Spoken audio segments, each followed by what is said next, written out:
sports station. 92.3 The Fan, 2020 Sports. Well, the NCAA tournament second round continued on Sunday in the South. Top seed Florida looking to move on. The Gators trying to defend their national title. However, late in the game, those hopes got derailed by the Iowa Hawkeyes. Koch calls the break. Sturts sprints to the ball, gets fed up the right sideline, into the front court. Bounce Fulgaris. He pops a jumper. Got it! It's a three for the lead! That cursed the NCAA on Western 1. Iowa hangs on to win it 73-72 in the East on Sunday. UConn beating UCLA 73-57. St. John's to the buzz again by Kansas 67-65 in the Midwest. Iowa State beating upon Kentucky 82-63. Tennessee upset Virginia 79-72. Alabama no trouble against Texas Tech 90-65 in the West. Number 1 Arizona beating Utah State 78-66. Purdue besting Miami 79-69. Guardians in Goodyear on Sunday beat the Reds 8-2. Angel Martinez, 2-run homer, batting .350 this spring. Kyle Manzardo, a solo blast. Chase DeLauder had 2 hits, drove in a pair. Gavin Williams, final start of the spring. 5 innings, allowed just 1 run on 5 base hits. Can now find 92.3 The Fan on YouTube. Subscribe to our YouTube channel to the best content from our shows each and every weekday. That's 92.3 The Fan on YouTube. Headline sports news every 20 minutes right here on 92.3 The Fan. From the University Hospital Sports Desk, I'm Jeff Thomas. Up next time for the Ken Carman Show with Anthony Lima here on 92.3 The Fan.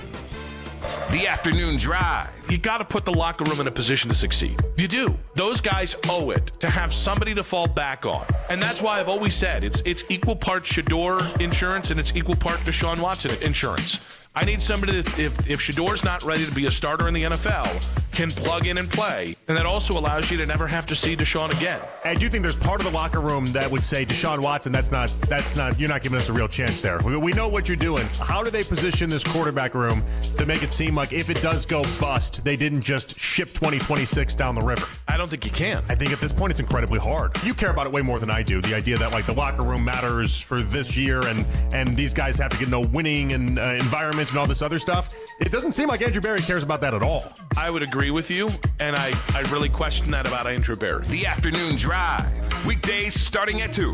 We are Sports Radio 92.3 The Fan.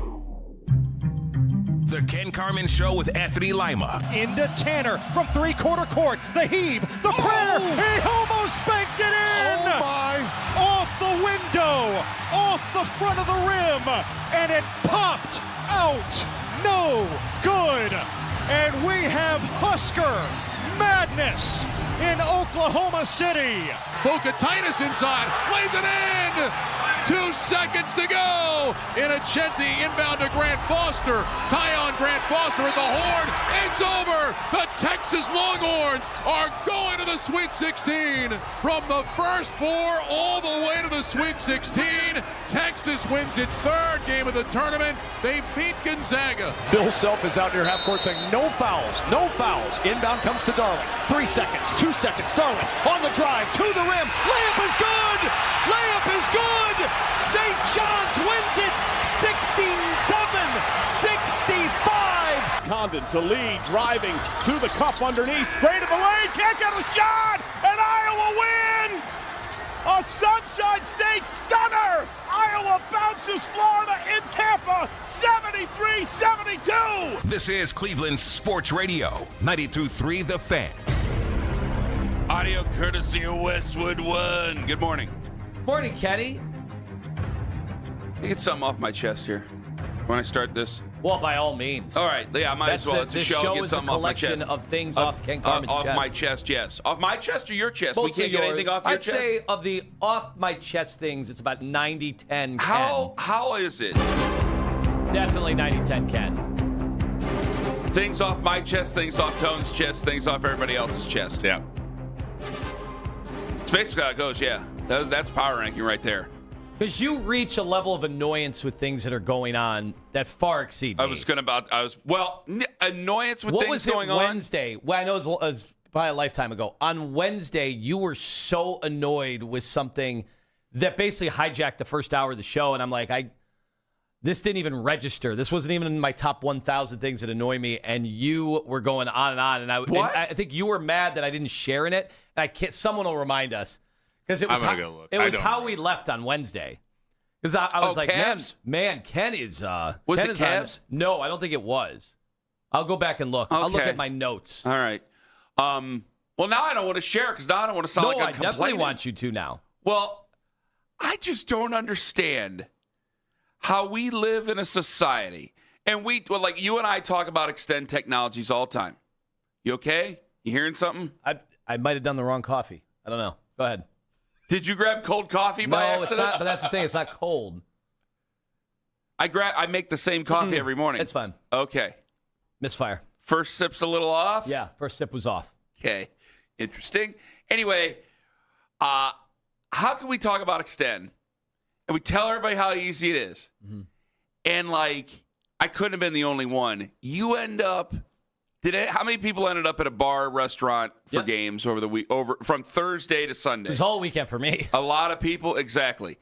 And I'm not going to say where I was. I'm not going to, because I'll go there again, and they're nice people, so I'm not going to say exactly where I was. But I was at a restaurant, and I don't like going to restaurants alone. I don't like doing the Joe Flacco, but I will sit at the bar. Bar is fine. I will sit at the bar, and I'll do that. And I was sitting there, and it's 12:40. We're tipping off. Like, let's go. And you ask anybody, and it happens all the time. And I want to know if it's an act. It's too early to ask bartenders. It's way too early, obviously. They're all in bed. But I want to know from somebody, is it an act? Because when hey, can you turn it to CBS? Like, can you turn it to the game? And they grab the remote. First off, they always make you wait. Then they grab the remote, and then it's like they're defusing a bomb, trying to get the remote to work, to try to make the TV change, and then it's like not even worth their trouble. And they go, I asked the person, I go, hey, can you turn the game? And they're like messing with the remote, and they're like, I just can't do it. I just can't do it. And so I'm going, okay, so you've just left it on some random sports channel, and on one I have basically a giant betting ad that's going on for an hour, a hour ad of an infomercial of ads for betting while there's games that people could bet on that are on another channel that are actually going on. It's the NCAA tournament. And on the other one was some Kent State Rob Senderoff show that was just, it looked like it was from the beginning of the season. And I'm going, this is what I'm stuck with. This is what it is, because we don't know how to, so no matter what, because we don't know how to make the remotes work, I'm going to be stuck on this for the rest of the time while I'm dining here. Well, I try to think of it. It seems to always be that way. Yeah, as I've gotten older in life, I've actually tried to put myself in other people, because this has driven me crazy There's my whole life. one place that they've been pretty proficient with it, but go ahead. So I try to think about it from their perspective, because if you are a bartender, if you're working at a restaurant, it's 24/7. Can you put this on? Can you put this on? It's not just during the tournament. And not to mention, you have the political crazies where, no, I want my political station on, not your political station. Oh, if I own a bar, no political stations. So I think it's a constant barrage, but you're trying to keep the customer happy. So you're trying to keep them there no matter what, because you know one thing, if you can't find what they're looking for, they might just leave and go next door or go somewhere else. So you don't want to be the reason that dollars walk out through the door. But then come tournament time, this is also on the networks, because when I was young, it was just CBS. Yeah. That's it. And when CBS determined that it was time to do a live look-in from another game, let's send it over to Greg Gumbel or whatever. Okay, but now they tried to make it more accessible, but they also added True TV, and then now it's Turner, and then TBS and TNT. Okay, these stations are not clumped together anywhere on any cable service anymore. They're all over the map. They're not next to each other. Yeah. So the degree of difficulty that's been added is through the roof.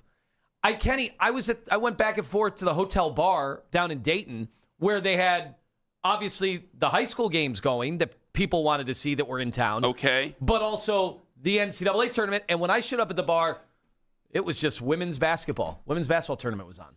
Because that's what was on the sports station, right? That was on ESPN. Right. So they turned on ESPN and just left it on, and you're going to get what you get. Right. Yeah. And they were busy. They were swamped because you had all the tourists in town for these events, and everybody's like, no, I want this. No, actually, I want the high school. No, we just left the high school. Put the college, put the men's on. And it never stopped. And then there was, hey, this big NBA game on tonight. So that might have been me asking for that. But either way, I can understand the degree of difficulty is at that's a a great level point. that it's never been before. That's a hell of a point, because I guess I would be annoyed if I had turned on the channels and you had 4 different stations that are playing college basketball, and I got two TVs. Well, they're on these. Most places have I can't switch them all the time. Easily visible TVs. You're just going to have to look at your phone.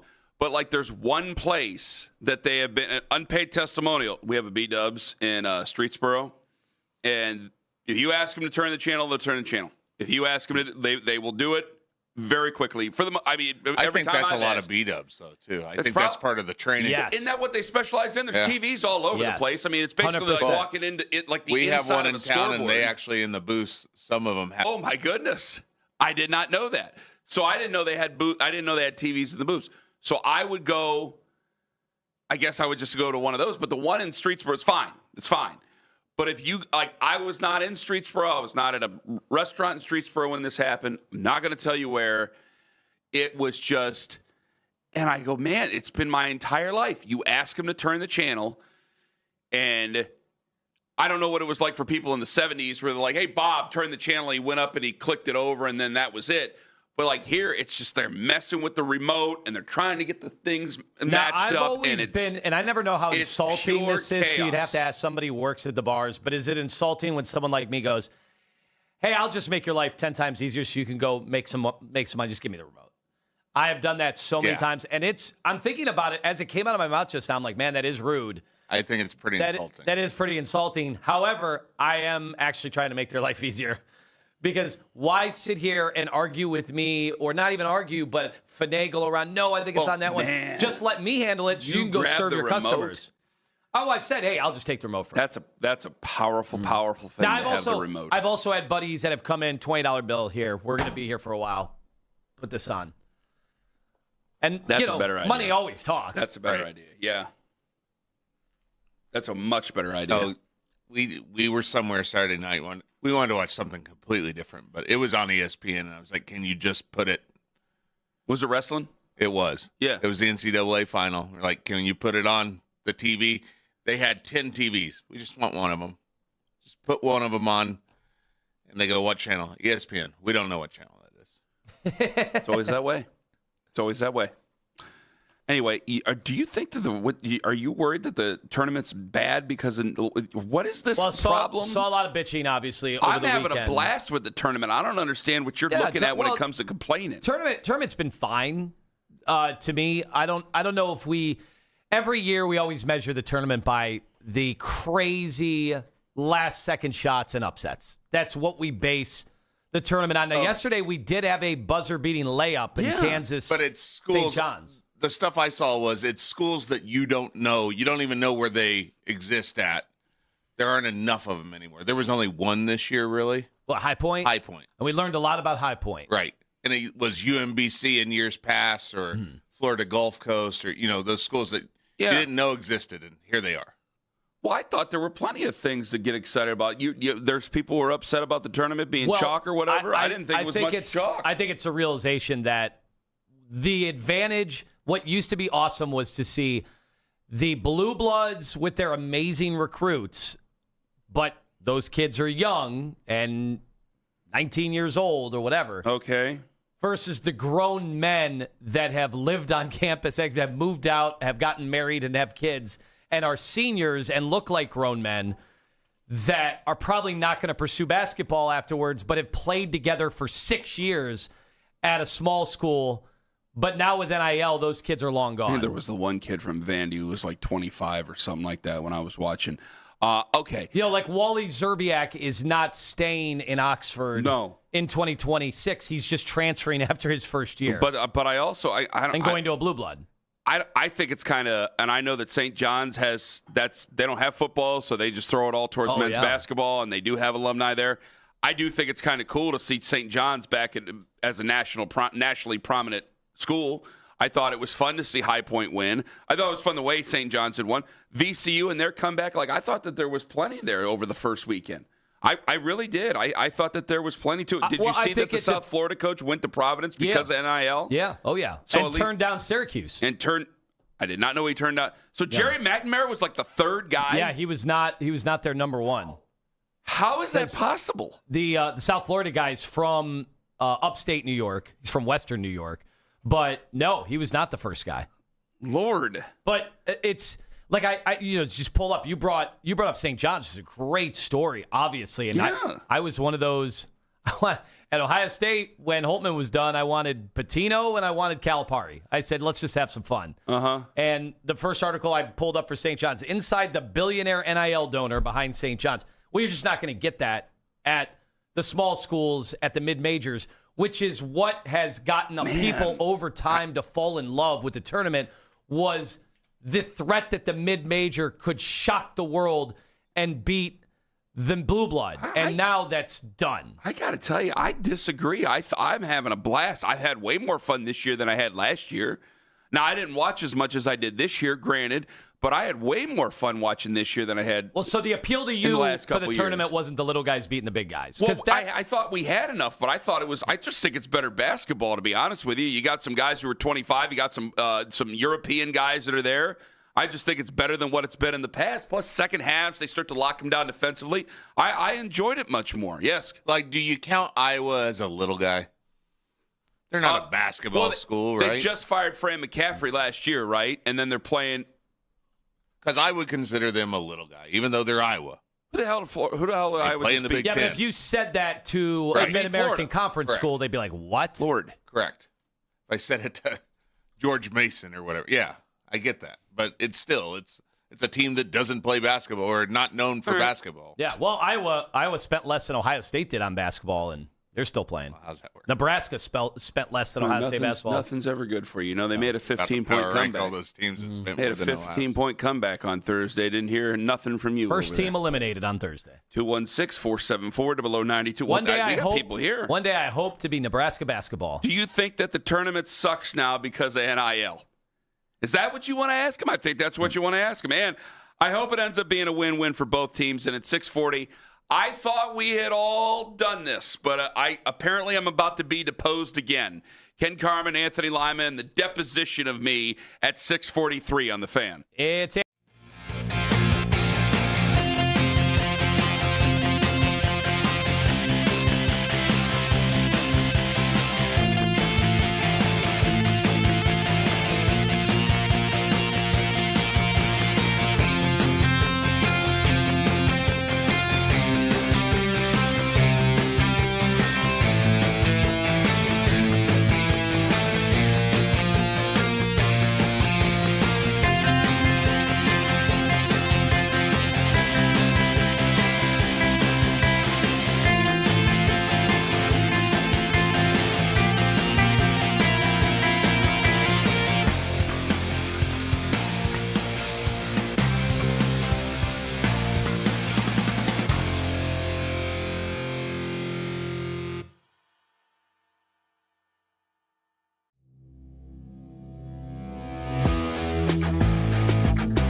can take away everything.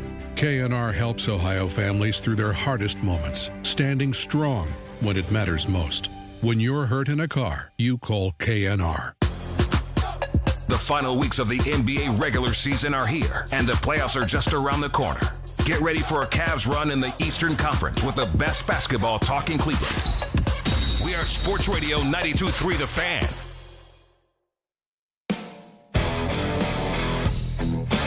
Well, you got rid of him, and it ended up being a great trade for him. More on that coming up here in just a couple of moments, because one former Cavalier is playing his ass off right now. 216-474-0092. I just disagree. I think that some of this is name recognition. I think some of this is, and I want to get to the phones here in just a second. I think some of this is name recognition. I think some of this is maybe new blue bloods getting involved in it because of NIL. I can't believe that you said that there's people around you complaining about the tournament over the weekend, the first two rounds. The first two rounds are as good as they've been in years over this NCAA tournament. Are you talking the talent level, the skill, the coaching? What is it that I think some of it, if I just want to boil it down, I think recognizability. Kentucky losing to like an Iowa State. Iowa State's not well known in I mean, it's been better over the last few years in men's basketball, but I don't think that if you ask anybody in the state of Ohio to name your blue bloods, I don't think Iowa State comes close. But when you beat Kentucky, that's a big damn deal to everybody. VCU coming back against UNC and putting Hubert on the hot seat, that's a big deal. High Point winning their game, that's to me that's a big deal. I think that this is name recognition. I think that this is also, boy, it's interesting. Yeah, you talking about those teams, I realize, well, UNC had an injury to a guy that's going to be picked in the top 5. DeBanza for BYU got eliminated. Darren Peterson got eliminated. So the one thing we thought we would get out of this tournament, at least, this all-time draft class that people have been talking about and the third of the league is tanking for, well, now you're not even getting to see those players. Those players are eliminated too. So that'd be another strike against it. But I don't know, man. I think that the general population, maybe you're in the bubble. Maybe you're talking to the basketball guys too much. I think the general population, they look at it.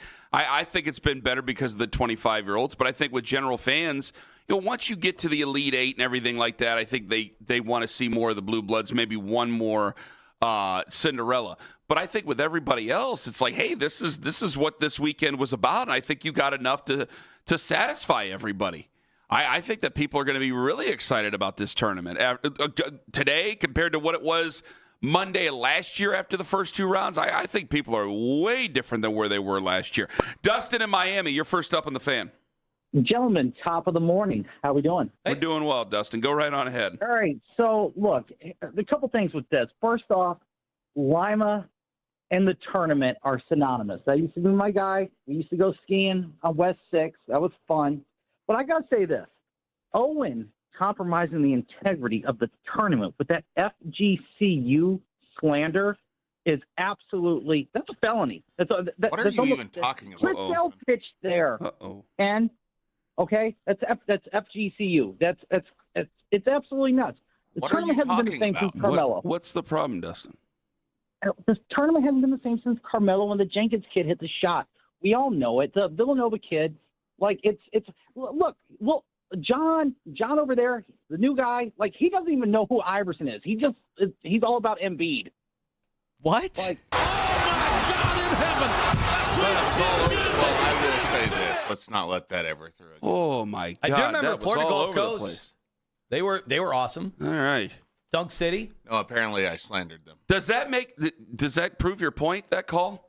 No. About the tournament? That was That people that like to wake up and hit one before they get on the air is a good thing for the radio? The reason, if you're just joining us, that I saw people were down. I thought the basketball was fine. I thought playing close games. It was sad to see Utah State get eliminated last night. Jared Calhoun, who I think is going to be heading back towards his home state. What do you know, But it won't be my school. What do you know? I was sad to see them lose last night, but they went up against a juggernaut. It's that my whole life it's always been about the mid-majors, having a few of those mid-majors slay the giants. And I think we saw over the last 2 years now, it's becoming more of a trend that the double-digit teams and those mid-majors, they just don't have a shot against the NIL-rich major teams. Now, the NIL teams, like, okay, the Cadillac programs have always had the advantages in the facilities, the recruiting, the tradition, and all of that. But the mid-majors would make up for it because they played together for 4 or 5 or even 6 years.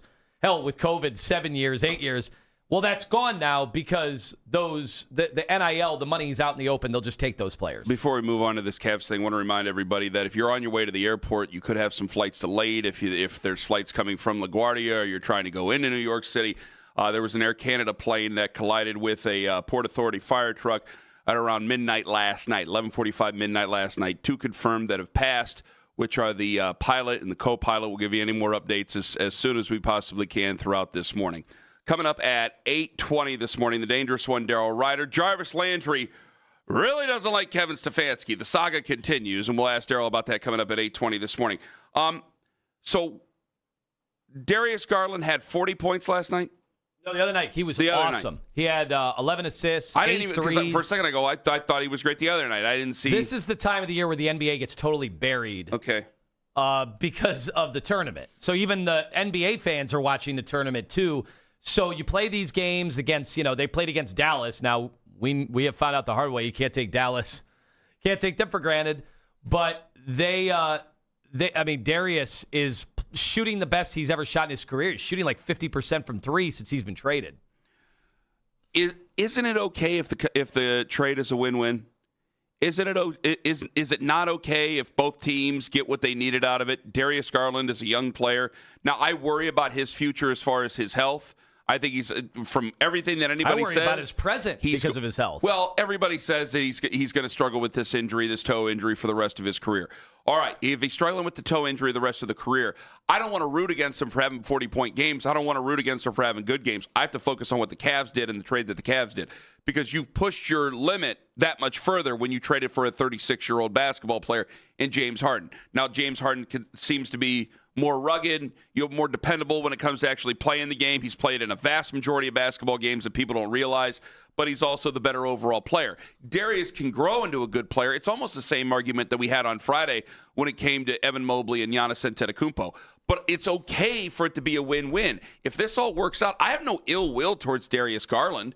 It just wasn't working out. And they were actually able to get somebody who can help them win a championship as soon as possible, where I didn't think that Darius was that guy. Now, that's not to say that Darius can't be that guy at 4 years from now for somebody, but here it didn't seem to be the place where it was working. But I'm fine with it being a win-win, if it can become that way. Well, look, this is all going to be judged on whether the Cavs get out of the second round. And it was my opinion, it was growing to be a larger opinion because of the Garland injury. Remember, it was the other foot that he had a toe, and then the previous one started flaring up again, and it's like, oh, both feet are screwed. Well, now he's playing unbelievably well, and it's like, well, wait a second.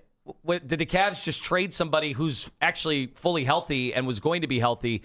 We would have still missed him for a couple of weeks, but now he's like flying up and down the court and bouncing around and playing his best basketball of the year. He's only had 6 40-point games in his career, and he just had one of them. He had his best game of the year as a Clipper. I do think, as unpopular, remember, there were a bunch of people that did not like that trade. He was a fan favorite. He's somebody they have been able to see since the moment he was drafted, that trading for James Harden was going to be a tough ask for some people to be okay with. I was okay with it because James Harden's a better player. Despite what Garland's playing some of the best basketball of his career right now. Yes. Harden's better. Like, he's still an upgrade over Garland. I know there will be people who will argue that with me. I think the Cavs have a chance to go far in this playoffs, at least to the Eastern Conference Finals, and I did not see that happening at all with Darius Garland. Now, it could be a difference in how this team is going to be built in the future, talking about the Clippers, but I don't think a lot of people are going to be paying attention to that. If anything, maybe it puts a little bit more on Donovan Mitchell, because you can see that Donovan Mitchell's the driving force behind a lot of this stuff. While he doesn't want to say it, and I wouldn't want to say it either publicly, I would feel that, there has to be complementary basketball players to him. I don't know how complementary Darius Garland's going to be if they're able to accomplish trying to win a championship this year. So I'm not trying to make people out to be nastier than what they might be. Well, but what I'm nervous this is about, the case. what I'm nervous about beyond a Darius versus James Harden comparison, what I'm worried about is James Harden's been the best Cavalier, and it's kind of been by a mile since they traded for him. Yes. That was not supposed to be part of the calculus. It was not supposed to be, because James Harden as your best player is going to have some big-time limitations.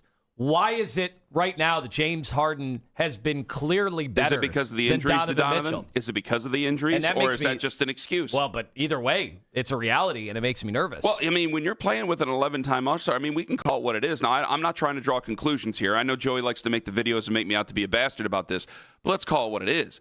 If you have an 11-time All-Star, former MVP playing for your basketball team, at 36 years old, he is starting to come out of his prime, obviously. But you have Donovan Mitchell. Like, you could always say you traded for the player that was always better all along. That, I can't think it's going to be figured out here on a Monday morning, a month after the trade just happened. But when you get ready for the postseason, that might be something that is a conclusion that people draw. Because for everybody that's critical about James Harden throughout his playoff series, or his series of the past, a lot can be said for Donovan Mitchell. And how he's accomplished even less in the postseason before. Yes. That Cavs conversation brought to you by the fine folks at Surfside Hard Iced Tea, who ask you to please enjoy that hard iced tea responsibly. In 5 minutes, guys, I thought we addressed this already. Apparently, not enough. I'm about to be deposed yet again. Ken Carman, Anthony Lima, the dangerous one. 8:20 on the Fan. Northeast.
Know the risk and pause before you play. To learn more, contact Rivian Mental Health and Recovery at 440-989-4900 or visit rivionhealth.org.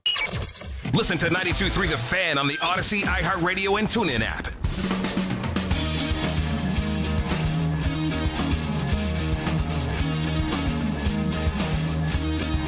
All right, I'm ready to enter the deposition here. I was going to say take the stand, but when you're deposed, you don't take the stand. You sit at the end of a table and your lawyer sits next to you, right? I mean, I watched Making a Murderer. I know how depositions go.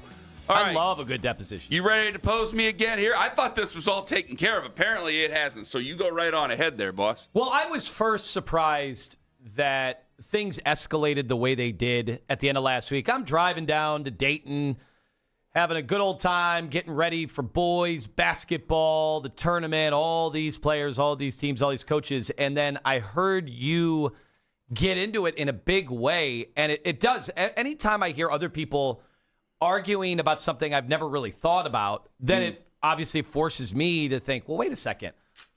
What is my take on this? How is either Ken, who are you with on Thursday? I was with Daryl both days. Oh, you were Daryl Yeah. both days. Okay.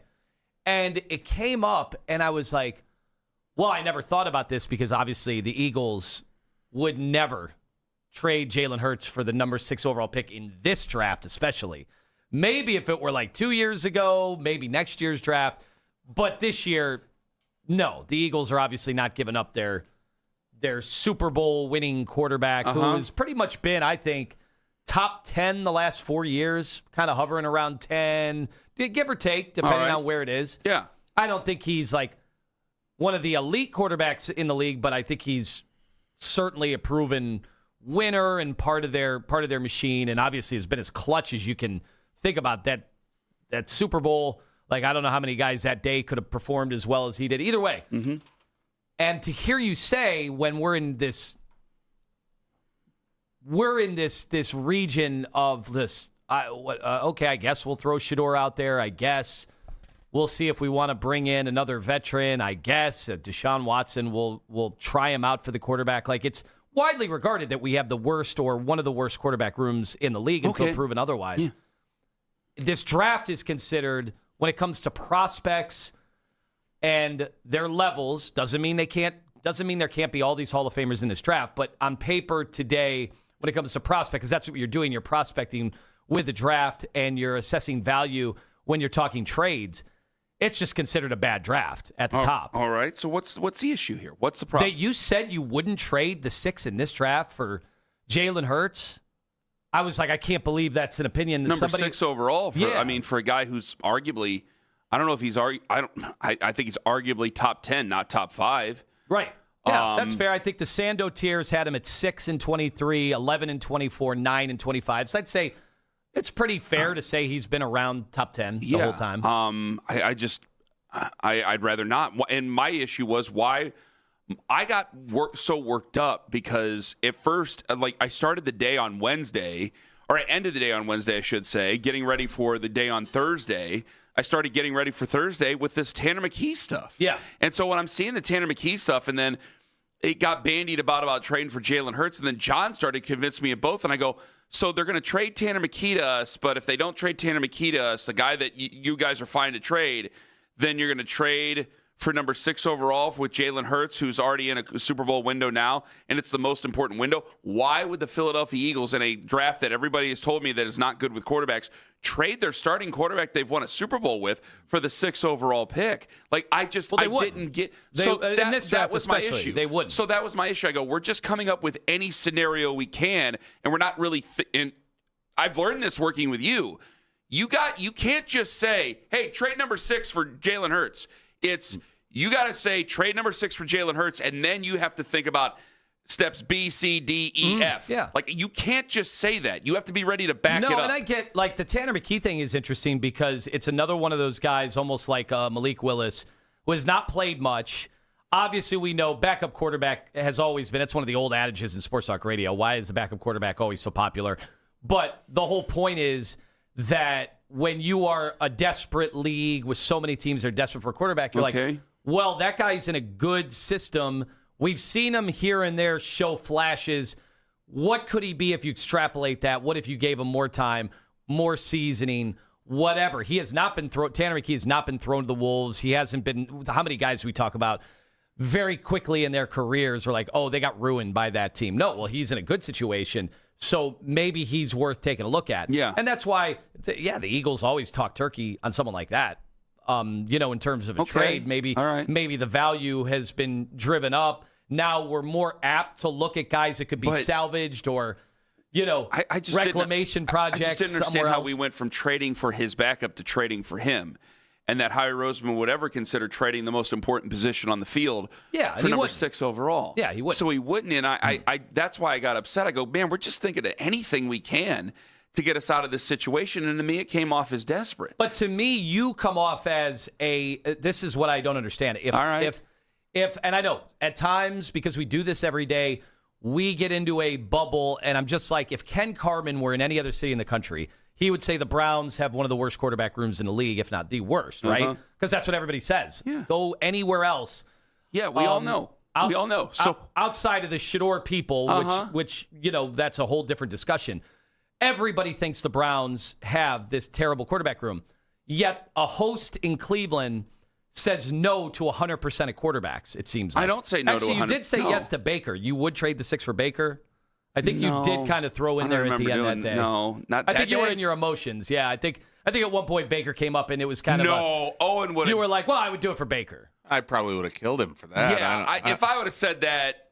I thought you said it. I could be mistaken. Who knows? It was a... What?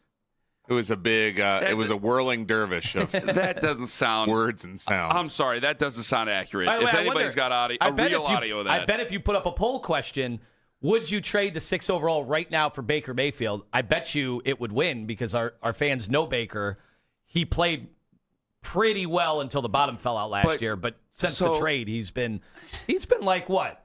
Maybe I'm 13th best quarterback. Well, fine. Maybe I'm being a little bit of a hypocrite here because most of the stuff we bring up is hypotheticals, and in a lot of sports talk radio is nothing but that. Semantics, hypotheticals, things like that.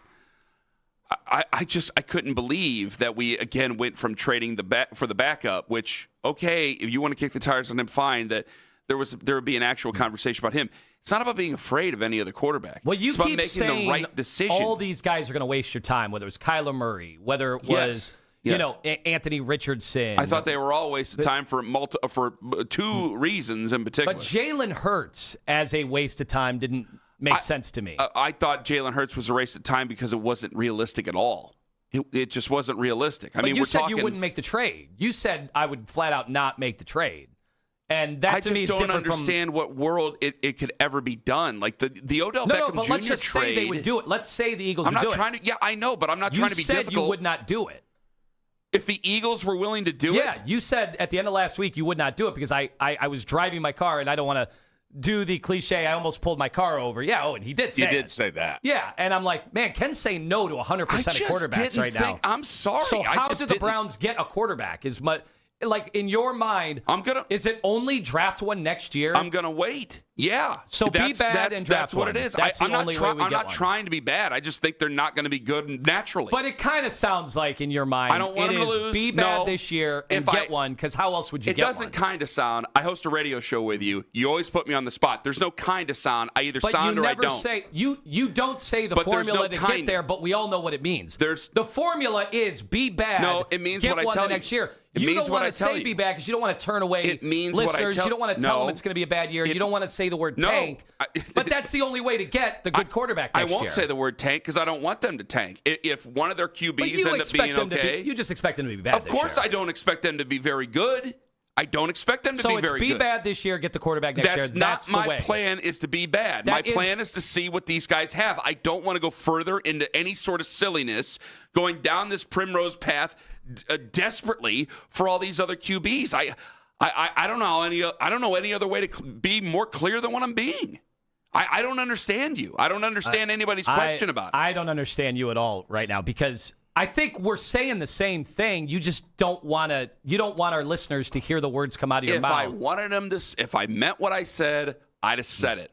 You are But trying I feel like you are trying to put meaning into my words. That's the thing. I think that for 14 years, people have had plenty of time to figure out what I mean and what I don't. And I could say it or I don't need to say it. I don't understand why you're trying to interpret things I didn't say. Because if you're saying no to every quarterback that gets brought up. I'm not saying no to every quarterback that gets brought up. But you have. I haven't heard you say yes to anybody. Because I can't be realistic about any of these guys and any of those other quarterbacks. But they're all considered upgrades over what we've had. Of course they are. So you admit that they're upgrades. But are they? But if you're saying no to all of them, then it's got to be the draft. And if it's got to be the draft, then the Browns have to be bad. No. Can I explain myself when we come back? Yes, please do. All right, 216-474-0092. Ken Carman, Tone Master General. Take us with you to work on the free Odyssey app. 720, a very interesting conundrum for Cavs fans. This is an Odyssey.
Hospital Sports Desk, I'm Jeff Thomas. Catch Afternoon Drive with Nick Wilson and Jonathan Peterlin live on YouTube each and every weekday from 2 to 7 p.m.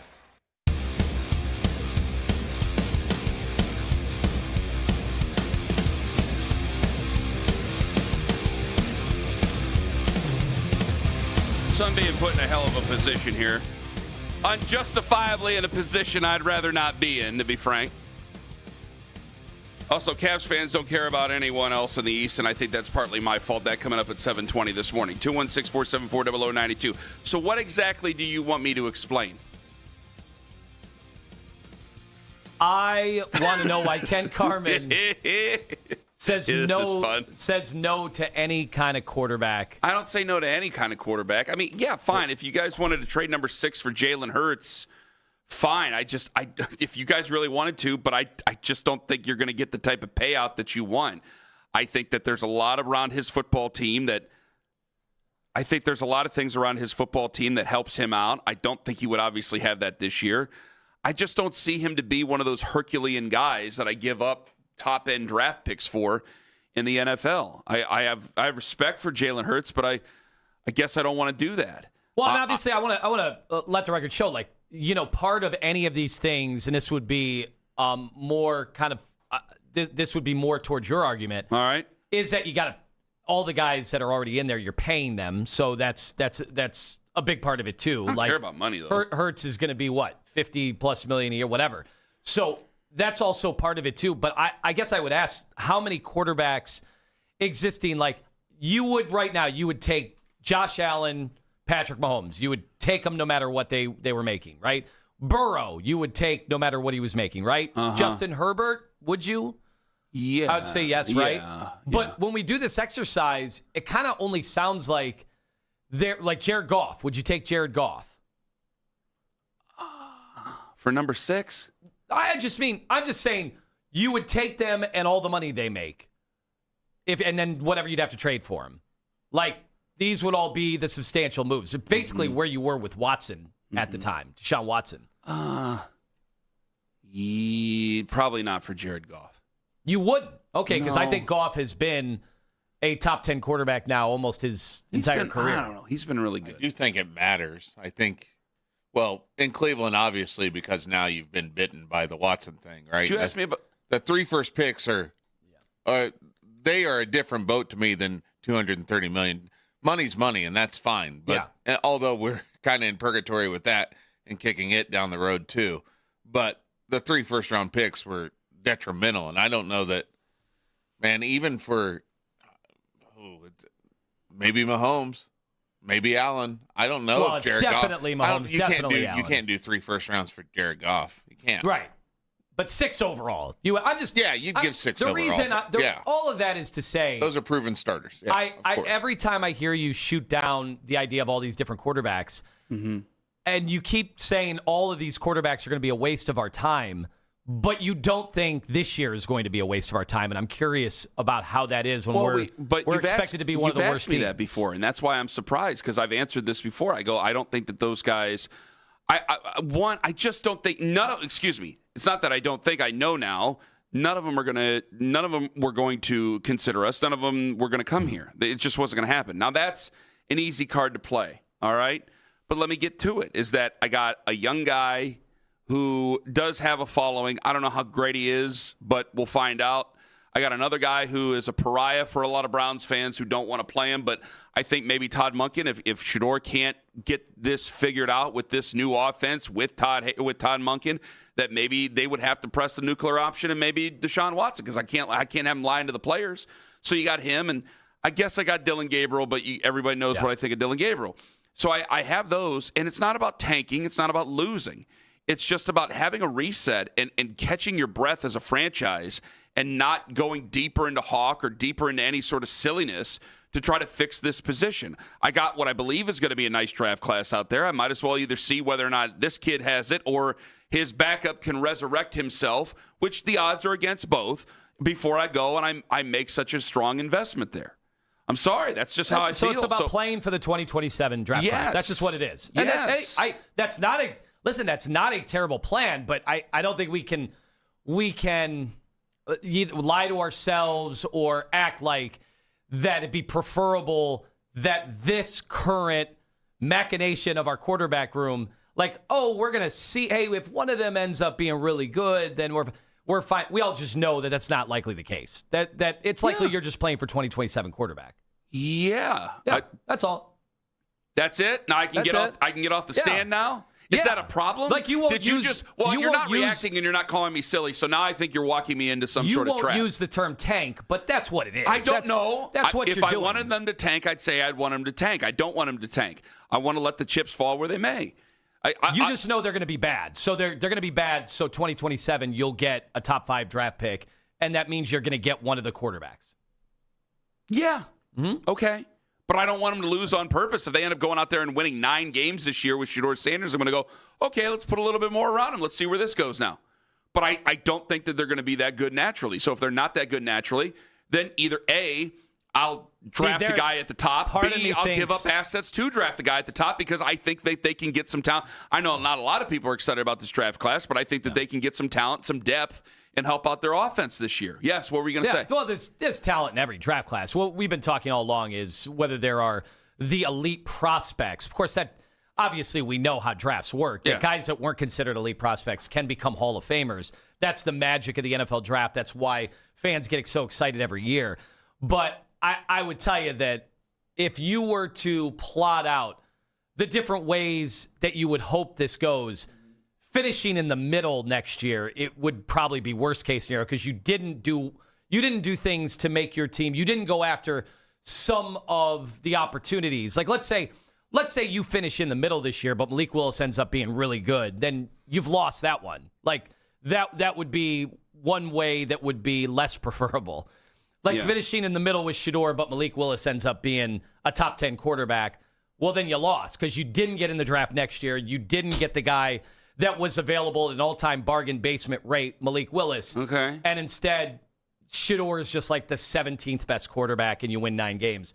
That would be the worst-case scenario of all these. Well, would it be the worst-case scenario, or are we just building around Shedeur after that and seeing where that goes? Because I don't think you can answer that question until 2027 and 2028. But if it takes you out of the mix of a top 5 draft pick the following year, you would that think is a worse spot. Unless if he failed to take off after year 2 and he just was still like middling around, then that's where that thought is. Because then you'd come back with him, but he'd be like, what, competing or not? If you were like the 17th best quarterback. Well, if he won 9 games as the 17th best quarterback with this team. With an elite defense. I would, but he still has a very bad offense. I would have to think that he would be doing some things that would do well where you go, sure, okay, let's see what he does in year 3. He did some things that were good last year, but if that takes you out of the mix of a top 5 quarterback. There's risk to all this. That you just sat here and were like, yeah, that's what the Browns are doing. They're playing for a top 5 pick. There is risk to all this. I understand what they're going through, and I understand the risk to this. I think that this is the less risky. That's why I'm going with this. I have a nice draft class coming up in 27. Todd McShay loves it. We'll play his audio coming up here in a little bit. But I just think like, hey, they've done everything they can at that quarterback position. Then they've tried to dig themselves out of it. I'm not afraid to go after players. I'm not afraid of it. I just know what I don't want. I didn't want Deshaun Watson. That plays into this a little bit. And I think I've been vindicated here over the last 4 years about how much I didn't want him. And now I want to make the right decision at the position. And if I don't feel that the guy is the right position at the position, then I'm not going to advocate for him. So I got 3 guys that I have right now. I got a bunch of guys out there. I'm just going to stick with the 3 guys I have right now.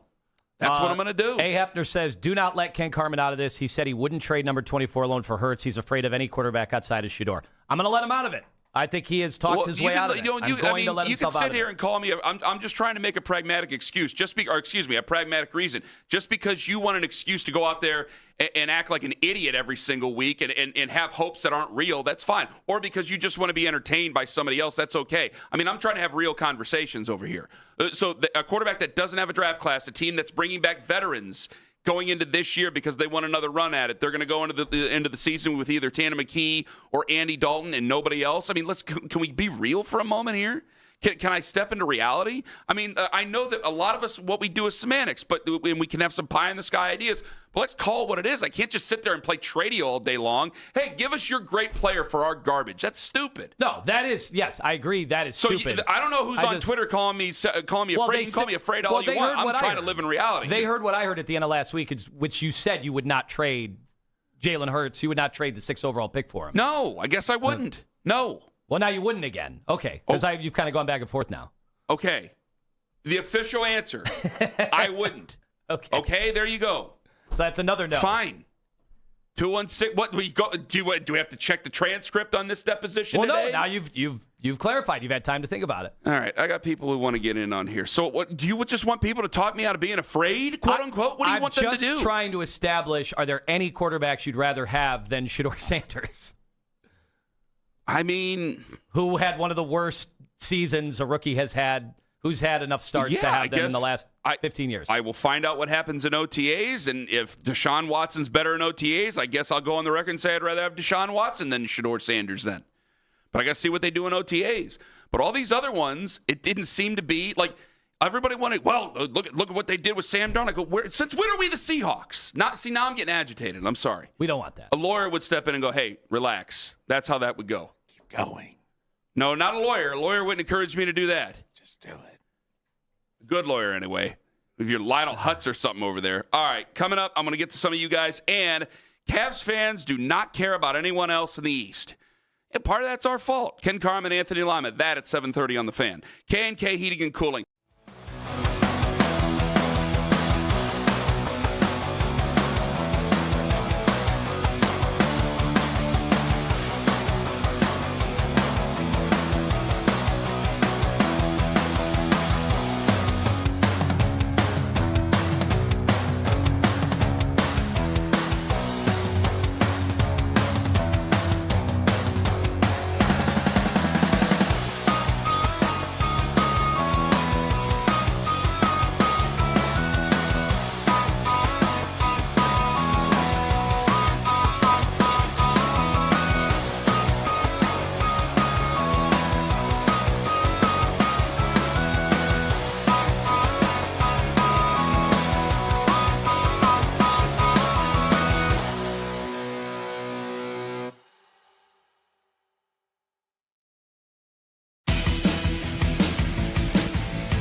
last start of the spring for him when 5 innings allowed just 1 run on 5 base hits. You can now find 92.3 The Fan on YouTube. Subscribe to our YouTube channel. Get the best content from our shows each and every weekday. That's 92.3 The Fan on YouTube. Headline sports news every 20 minutes right here on 92.3 The Fan. From the University Hospital Sports Desk, I'm Jeff Thomas.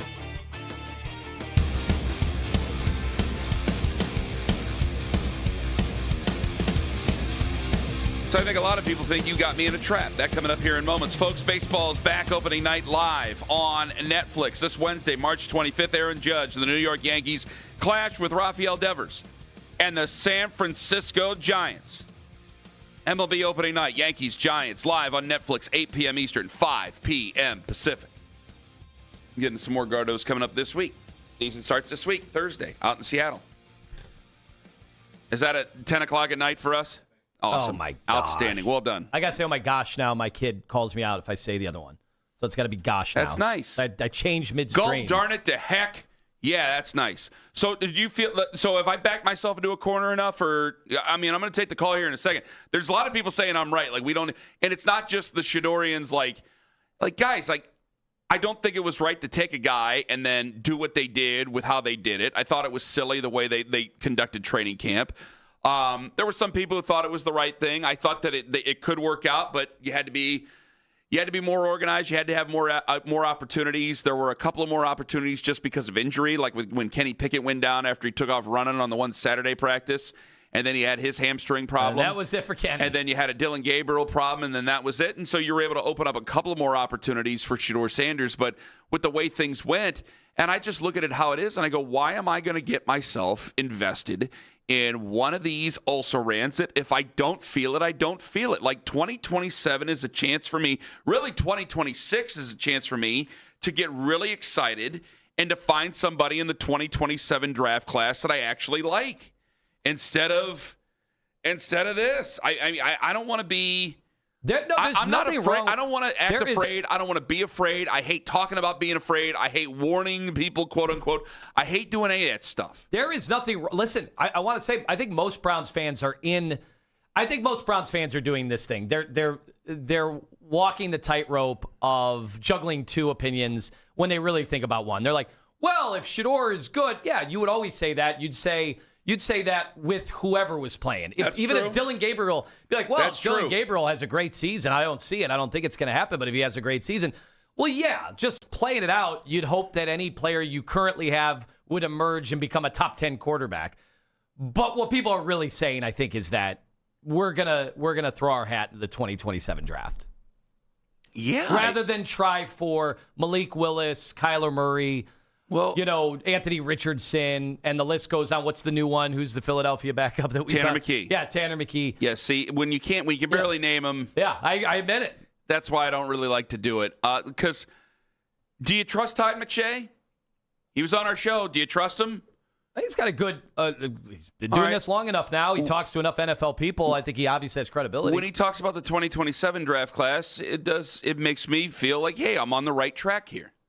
Several teams, and certainly 2, and I think 3, are making moves because of next year's class. So factor that in. If these quarterbacks start dropping in this year's class, it's because it's fine. We like him. But if he's there in the 4th, I'll take him. But if I'm going to spend a resource on a quarterback, and it's going to be in 2027 because there's too many of those guys. That's the mindset. I think these quarterbacks are going to drop. I think they're going to go later than we expect because of 2027. They'd rather just get a starter or a nickel corner or a number 4 receiver or a special teams, whatever it is, a rotational defensive lineman, than use a 2nd, 3rd round pick on a player, on a quarterback this year when they know next year that same 2nd or 3rd round pick is going to get them a lot more value. That's the whole deal. That's what actual general managers in the NFL are talking about, because I've had these conversations with them over the course of the last month and a half. So I wanted to finish with that because I think it's important, and I've always said I want transparency, and that's the deal. And so when it starts to happen and they start to fall on the quarterbacks in this year's draft, when they're sitting there on night 2 and day 3, that's the why behind it. I mean, it's easy to bring up that audio courtesy of McShay Report. I mean, it's easy to bring up Arch Manning and just start the conversation and leave the conversation there. Because I know that's probably how the Browns are thinking. That's how ownership's thinking. That's how a lot of teams, though, are thinking about in the NFL. But there's the other possibilities of everybody else. What is Dante Moore going to do to grow from last year to this year? He could be a very nice quarterback for somebody next year. C.J. Carr at Notre Dame, people are excited about him. Jordan Maiava out at USC, people are excited about him. I mean, there's names out there. I want to see how Lenore Sellers, I brought him up, and all of a sudden his name has become mud to a lot of folks. It's like, hey, bad offensive line play last year, a lot of injuries last year, a lot of problems with that offense last year. I want to see how he responds this season, and can he be somebody who you find? I don't know if he's a round one prospect right now for the Cleveland Browns, where they might end up being, but I want to see what they could be, because if I got Todd McShay saying that, it's like, why do I go and become more invested in any of these other guys if I just don't feel like it? Because I think I'm just chasing something that isn't realistic if I go in another direction with these guys. That's where I'm at on it. So that's not exciting, and that makes me sound like I'm a great big killjoy and a wet blanket over it, but I can only tell you what the truth is. I don't mean to be mean-spirited over it, but when we're discussing situations for a real football team that are completely unreal, yeah, I'm going to get annoyed by it. I'm going to get annoyed. So that's where I was at last week on it, and that's where I'll continue to be as long as we continue to have these conversations, unless somebody emerges. Fine, if we can get Ty Simpson on the show or on the station, I'd love to hear Ty Simpson. The first question I'd ask him is how can I trust you compared to the cavalcade of silliness that we've had? Not all silly, but mostly silly. The cavalcade of silliness that we've had over the last 26 years. How do I know that you will put the end to that if we're going to really do this? Because everybody's telling me 2027 is going to be better than this year. How are you going to make everybody think that that's a silly thing in 10 years? That's what I want to know from you. Now, eventually, with more and more weird scenarios kind of happening, that how many games did Simpson start? 15. In college, 15. And we don't have any examples. Do we have any examples? Or are they just so few and far between? Or are there exactly zero examples of a guy just not starting many games in college and then being good right away in the NFL? It just almost never happens. I can't even think of. I mean, if you go back, I don't know. If you go back and look at Brady, but Brady, didn't he have a year before he really had to take off and step in for Drew Brees or Drew Bledsoe? Yeah. He ended up starting. He had 15 games last year. This is Ty Simpson. And he's appeared in 31 games altogether, but I think he's only started 15 for his career. And Ty how Simpson many, has. if Dante Moore would have come out, how many games that he had started? Well, now I got to look that up. It was very few. It's kind of in the same boat, and that's what I'm saying. I do think there's a folder somewhere else. I do think there's going to be some examples of this, and eventually a guy is going to break through and be good. But do you want to be the team to are we the test case for something like that? Probably not. No, that's where I'm at on it. I don't care about anybody else but the Cavs. I can't afford to care about anybody else from but the Cavs. So if you want to blame me, you go right on ahead and blame me. You brought up that Boston lost. I don't think anybody else cares about anything but the Cleveland Cavaliers right now because of where they're at injury-wise. I think that people are watching the Darius Garland stuff that you brought up at 6:20 this morning. And you can go back and listen to that, by the way, with a free Odyssey app. You can use the rewind function anytime with the free Odyssey app powered by Integrated Restoration, your local experts in water, fire, and storm disaster restoration. I want to know how they look, how things are getting better without Jared Allen. Because I started to come to a conclusion last week that, man, Jared Allen might be the most underrated piece on this Cavs team. And I'll go further. He might be the most important piece on this Cavs team because he clears everything out, and I think he knows what he's capable of and what he's not capable of. I think Evan Mobley's been drug around in 1,000 different directions, and I think that he doesn't know what's what at times. So I think that you have a team right now that has things that they got to get figured out. And some of that's natural when you made a trade just over a month ago. You have a team right now that's got to get some things figured out before they get to the postseason that other teams don't have to figure out. I got to focus on Cavs first before I focus on anybody else. It is something else to see the reaction when, and admittedly, the Cavs were horrendous for 3 quarters against the Pelicans. And Zion Williamson was the best player on the floor, and we had nobody to guard him. Okay, that was a really bad look.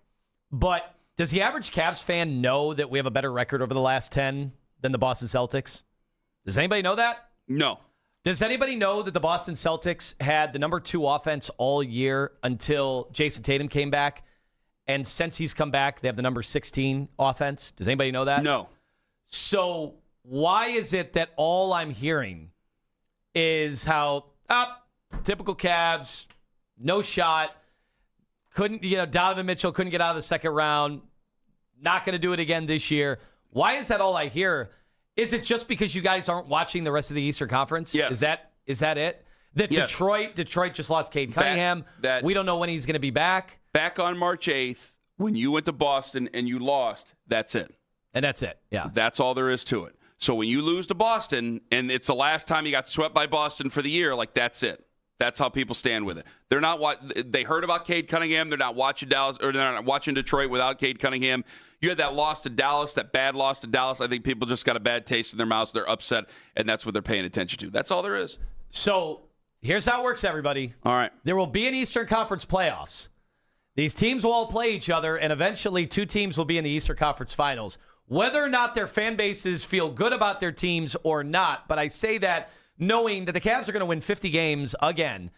This has still been a good year despite never having a normal lineup. They've trotted out 30 different lineups this year.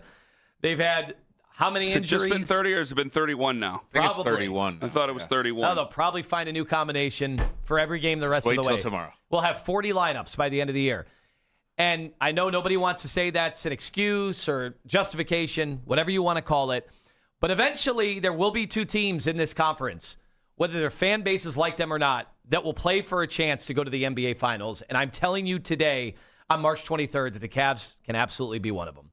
So whether you guys want to use the past against them, whether you want to discount James Harden coming to the team and shooting lights out like he has, he's had 1 bad game, and he's had basically all good games, and you have seen a level of passing that nobody has seen in this town since LeBron, and outside of LeBron, we've never seen. Understood. I'm telling you, the Cavs have a great shot to do this. You should probably start to think about jumping on the bandwagon. That's all I'll say. Are you pep talking everybody right now? I don't know why I have to, where I'm at today. I think they liked him last year. We loved him last year. I loved him last year. When I say this, I'm on your side. But I think there's plenty of people out there that they're going to say, I'm not going to get fooled again. You have to prove it. And I get it. And you mentioned all the other fan bases that don't like their own teams. Boston fans don't like their team right now.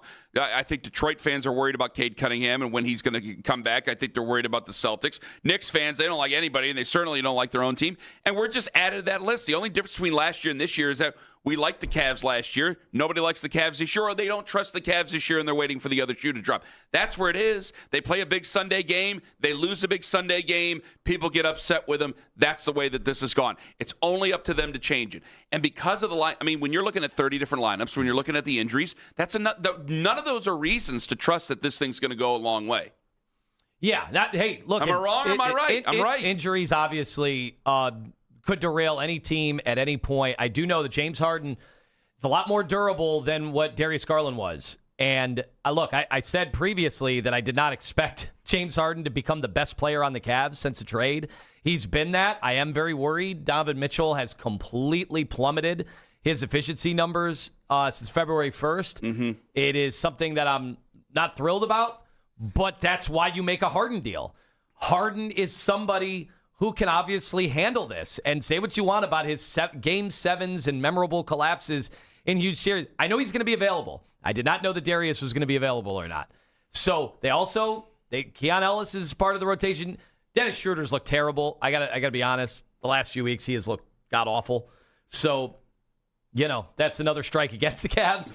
But I still think that they are in a fine position to make a run at it. And while all these other teams and their fan bases are feeling bad about their teams, I think they got a shot with James Harden here to make a very deep run here in the postseason. But I think that a lot of those teams are because I don't think anybody's playing really great basketball at the top of the East. And whether that's a problem with just starting to come down the line of the season or whatever it is, they're trying to ramp up. You got Atlanta's 9-1 over their last 10 or something. I just saw a little bit ago. That's one team that's playing really, really well over this last month. Everybody else has been about 500 or struggling or just below. I don't think there's any fan base out there that really fully trusts their team right now. And so I just think you get added to that mix. Over the last how many years, it's felt like it's been Camelot. This year comes with real expectations. And I think fans are ready to hold their players' feet to the fire, unlike we've seen in years past, but like we've seen with a lot of other franchises and their fan bases here over the last 5 years. Coming up at 8:20, the dangerous one, Daryl Ruiter. Jarvis Landry really doesn't like Kevin Stefanski, man. We'll get into more of that coming up at 8 o'clock. And A Cleveland icon has sold out. Sad days here in this city, and we'll tell you who. And Lima Likes in 5 minutes on The Fan. XT.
Or does Lima know like? Like? Tell me likey. I'm liking it. I like it a lot. No like. He doesn't like you. I don't like you either. You're tacky and I hate you. Like or no like. Like or no like. But I definitely knew what I liked, and I definitely knew what I didn't like. Well, it was a jam-packed weekend across the state of Ohio when it comes to sports. We start out with, hey, how about the Big Ten? Lima likes. 6 Big Ten teams. Boy, that sounds really good. It's not 6 to 10.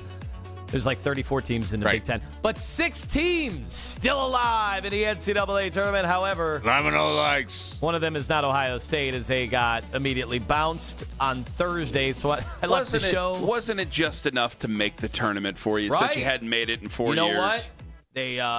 Jake Diebler had helped Ohio State. It was a good game. Come on, It actually turned into a great game until what was the Lima no likes final play, the give and go. Hey, let's make our player go the length, quite literally the length of the floor, since he was inbounding the ball and then had to get it back, to go the length of the floor in like 4 seconds and got a half-court shot off. While yesterday I watched teams with the same amount of time get layups like St. John's did to beat Kansas in some late-game heroics. So there were some amazing performances or amazing good moments down the stretch. However, I don't think this bodes well. Lima no likes. The Sweet 16 will be all power conference schools. Since the big field expanded to 64 in 1985, that's only happened twice. Can you guess those years? I'll save you the time. It was last year and this year.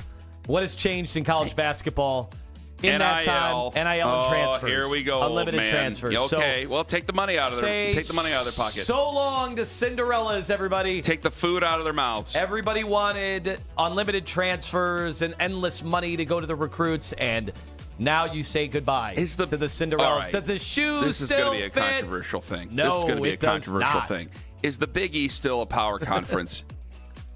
Is the Big East still a power conference? Well, yeah. You have Why? There's just teams, because UConn's in it? There are teams spending legitimate money in the Big East. Like the DePaul Blue Demons? No, they are not one of them. Okay. I would say there's 2 teams that are spending legitimate money right now. Okay, maybe 3. Villanova. Yeah, they are. That's 3. The vast majority are probably not spending significant money. Mm-hmm. Georgetown, Xavier, Providence, Butler, Marquette, DePaul, Creighton, Seton Hall. That's the bulk of the series, bulk of the conference, dude. Listen, I understand your point. I'm not trying to get. Can you get mid-majors? Can the mid-major teams make those runs? I think the Big East is kind of a mid-major in its own way, man. But UConn would not be one of them. So you got to separate those teams from the rest of the conference, and the rest of the conference doesn't really have a shot. When I think about big-time conferences, I think about big-time conferences that actually try in the other money-making sport. And they can't do it in the other making sport. They don't try. I think you could say it. Forget about conferences. You just say haves and have-nots. And the one thing that separated college basketball from everybody else is have-nots in the past could make a run. Now it seems like they can't. Majors won 84% of the games by 15-point margin. So the chasm is getting larger. Leon's getting large. Everybody loves the tournament except for Lima. It's the most Lima thing ever. Lima likes. The Cleveland Cavaliers went on the road. They won all 3 games. It was Panic City from a lot of the people calling into this station. Some of the hosts as well, but maybe justifiably so on this count. Lima no likes. Donovan Mitchell. What has happened? Look, we all know if Donovan Mitchell is not Donovan Mitchell, meaning one of the top 10 players in the NBA come playoff time, no, the Cavs will not make a deep run, and he has not played like a top 10 player in the last few months. I have the numbers, folks. Since February 1st in 16 games, Mitchell is averaging 25 points, but it's only 45% from the floor, and more alarming, 29% from 3. Not going to get it done. Hasn't this been a yearly thing for him, that things get a little squirrely for him in February and March? He has had those moments, yes. Okay. Something to be cognizant of. It is, but I have to tell you, former Cavalier, Lima likes. Darius Garland, he dropped 41 the other night and 11 assists. Kenny, how about these numbers? He is shooting 50% from 3. That's pretty good. It's the best by far of his career. He obviously had his first 40-point game of the season. Is this something Cavs fans should be alarmed that Darius is flourishing in Los Angeles? He is no longer our concern. I wish him well.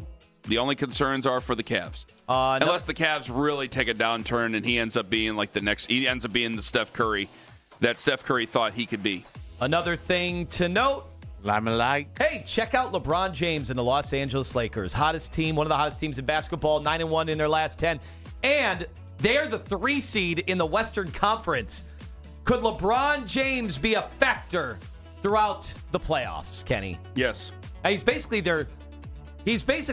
changed his role like midstream, as Austin Reeves has been unbelievable. Ayton has been good. Luka on another level. He's playing like one of the best players in the game at a 60-point game the other night. Shows you the smarts. He's able to just change his game. Most guys are not able to do it. Well, people said, well, LeBron James, he's not going to come to Cleveland in his last year and be relegated to this role. Well, he's doing it right now with the Lakers, and they're winning. And they're a very dangerous team now as they have elevated their stature in the Western Conference. Maybe he's trying on that shoe. Maybe he's trying to see how he would feel in that role. I like that. Or, I don't know, man. If they make a run, well, who's to say he just doesn't return there? So he's good, but you got to make sure they're not that damn good over there. Are they too good? I'm alive. Massillon, a football program still, or can we say they have made the leap? Is it Josh Hose is the name of that coach? What a hell of a job. An alum. And a hell of a job. They had not been to the Final Four in like 80-plus years. They win the state championship. Do you know who the head coach was the last time they had been to the Final Four? I got a guess. I do. Anybody? Does it rhyme with Schmall Schmall? We all do it. Yeah. Isn't it amazing? I had no clue. It's just the only guy I know from there. Yes, Paul Brown. I wonder how many Hall of Fame coaches won state championships in basketball. Vince Lombardi did the same thing. Yeah, probably. Is that the only 2? There's got to be like 4. I don't know. I mean, 80 years ago, everybody was coaching everything they could. If you were a coach, that's what you did. Woody Hayes coached basketball for a moment, didn't he? Yeah. So congratulations to Massillon. That was incredible, pulling off that state championship. They were not the favorites down there if you talk to the Sharps in Vermilion. So they pulled that off. But they were down by like 15 against Westerville North. It was incredible. Yeah, Westerville North was the best team I saw down there, and that was pretty incredible. Meanwhile, Lutheran East, Lima Live. 4 straight state championships. Now, honestly, I'd like to see them be in a different division now because they've just waxed everybody. I have to say the verdict seems in from everybody I talked to down there. They did not like the fact that there were 7 state champions. 2 different sites, going back and forth from state, sometimes at the same time. That is not what we were all used to back when they were all in one location the whole weekend. I was a little confused. 4 days. They played from Thursday to Sunday. They had 2 state champions yesterday. I was a little confused. Not ideal. The crowds are down almost virtually ever, except Lima Senior brought their entire town to the Nutter Center. You're splitting up the buildings. You're splitting up the venues. They didn't tear St. John's down, did they? Not that I know of. Not a parking lot yet. One final note. Lima no likes. An iconic institution in Northeast Ohio. Have they sold out? Kenny, I give you the headline from Barstool Sports. The Schwitz, the hottest reservation in the country this winter, appears to be at a place called the Cleveland Schwitz, where you sweat in a sauna, take a cold plunge, get a massage, then eat giant T-bone steaks that all look incredible. Anybody I know who has been to the Schwitz before this PR campaign blast that they have done is beside themselves. They're not happy. I remember the first time I heard about it, I was sitting over there, and a certain gentleman said, don't even talk about it. I wasn't allowed to know about it. Yep. And now you guys are just openly talking about it on well, the radio. Everybody else is. There are articles written in major publications. Yeah, Les Levine, late great Les Levine was like, don't be talking about that. Don't talk about He the would Schwitz. not be happy. Anyway, that's it for about last night. And Lima likes. I mean, I wasn't going in the first place, but it's a shame. Now it's going to be overrun with folks. Oh, everybody's going to want to go to the Schwitz. I think they got women there, too. They got women's days. Well, wait a minute. Everybody's just sitting around naked. This ain't Caligula. It's the Schwitz. Now everybody's thrown off. You see how this goes?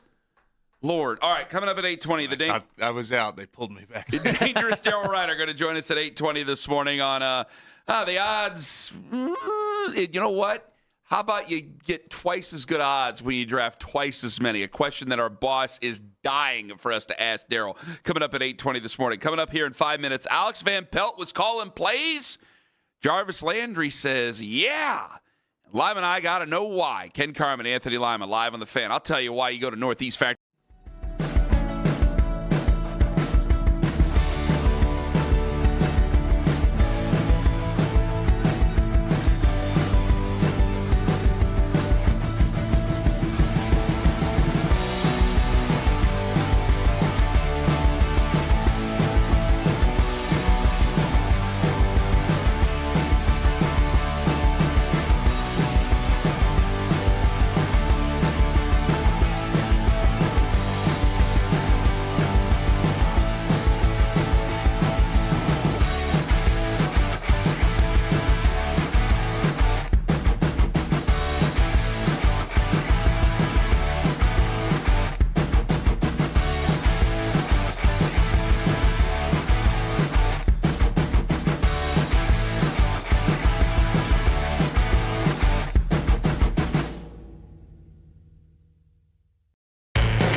going to start to say things like maybe it's time we just move the franchise again. Okay. Because it is just cataclysmically stupid.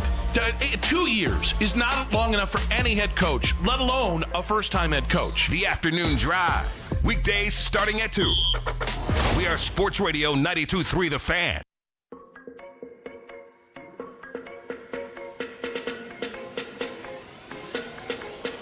Reminding you, we are paying attention if you're on your way over to Hopkins Airport. You might be delayed if you're going in or out of New York, depending, because of LaGuardia. There was a plane, an Air Canada plane, that ran into a fire truck, Port Authority fire truck in New York at LaGuardia. Everything out of there is being either delayed or canceled right now. 2 dead is the pilot and the co-pilot. Any other updates, as soon as we know, we will give them to you as soon as we possibly can. Also, coming up in 20 minutes, a dangerous one, Daryl Ruiter going to join us on the show. The odds are twice as good when you draft twice as many. A hell of a question that our boss wants us to ask the dangerous one, so we'll get to that coming up at 8:22. Also, remember, baseball is back. Opening night, live on Netflix this Wednesday, March 25th. That's 2 days away. Aaron Judge and the New York Yankees clash with Rafael Devers and the San Francisco Giants. MLB opening night, Yankees, Giants, live on Netflix, 8 p.m. Eastern, 5 p.m. Pacific. Jarvis Landry's talking again on the Fourth and South podcast. We played a little bit of his podcast last week over something he had to say about Kevin Stefanski. Apparently, he's saying more about Kevin Stefanski and his former offensive coordinator, Alex Van Pelt, who he says Van Pelt took over play calling. So you telling me that record, he deserved two-time coach of the year? Maybe he got it because he was coaching the Cleveland Browns. First year he came in. Yeah. We made some noise. Yeah. Obviously, the years before, we hadn't had no success. So I do think it was fitting and well-deserved. I know when I was there for 100% fact, when we were struggling as an offense, I know Kevin Stefanski himself gave up play calling to AVP. The same thing that he's done, that we have guys that have told us that he's done throughout the years of not being able to get it done as a play caller and then putting it off on somebody else. Then the team gets success and then he takes over play calling again. I don't know how much history he's going to have as a head coach. But again, with this record, only thing he really got going for him is those 2-time coach of the year. I love that. Audio courtesy of Fourth and South. That might be my favorite dig ever at somebody. Well, the only thing it's going for him is the coach of the year, the 2 times he won it, as if it's just written on Wikipedia and that's it. Like there weren't any seasons, there weren't any games. It's like, oh, these 2 notes we're going to add as an addendum on the biography. They were earned. They were amazing years for the second team. Had no business doing what they did, and that first year was just a well-coached team. They were better coached. They handled themselves better considering all the different things that were flying around NFL. A bunch of coaches couldn't handle it. They were, and those two seasons happened. Kevin Stefanski also had some really bad seasons as well. It's definitely mixed nuts, but I love that. Like when we just throw in at the end, well, you had those 2 coach of the years. That's all. Okay, those are also full seasons that were pretty good. Like I don't understand how that is some gigantic dig. Like we're acting like those didn't happen. And I've heard plenty of hosts bring that up too. Like, oh, you guys want to mention the coach of the years? Yes, because those were full seasons, of which the Browns, one of which operated way above what anybody thought they would do that year with a bunch of guys that weren't on the team at the start of the year. So you've been champing at the bit to talk about Jarvis Landry. Do you have a problem with what Jarvis Landry's saying? I'm so curious. I want to know. This is the first I've ever heard. Is this all they talk about on the podcast is Kevin Stefanski? Well, because they're the only clips that are getting any run. Owen just told me during the one clip, because I was like, is this different? Is it? And Owen says they only have how many episodes? I think this is their 3rd or 4th episode. And the one where he's wearing the Jerry Rice jersey was the 2nd episode. And the only clips I have seen get any run whatsoever are these digs at Kevin Stefanski. And I'm like, I don't know if this podcast is going to last if that's all they talk about. There's a lot of it's a lot of Atlanta Falcons stuff too. So that's why the Stefanski thing keeps coming up, because I've just searched them. Right? Because this failed head coach got hired in record time. That's your words, not mine. Do you think just said he's 2-time coach of the year? He's a failed coach. No, I laugh. I think Lima's being sarcastic I'm being about facetious the failed part. Because they're making it seem like he's the worst coach in NFL history, and it's like, or another team picked him up as soon as possible. Is Jarvis saying that Kevin threw Alex under the bus? Well, I think what he's trying to allude to is that anytime it gets tough, Kevin just goes, "Here, you deal with it." Okay. He does it because that's apparently what happened. We don't know the ins and outs. Now, we never knew. They never came out and said specifically that Van Pelt took over the play calling. Okay. But when Dorsey took over the play calling, that was a known thing, well-known thing, yeah. And I think Jarvis the same Landry, thing this year too. We played the audio from last week when Jarvis Landry was talking about the relationships with players or lack thereof with Kevin, and I had to agree with Jarvis Landry. Mm-hmm. I said, this is one of the things that he has to change about himself. I agree.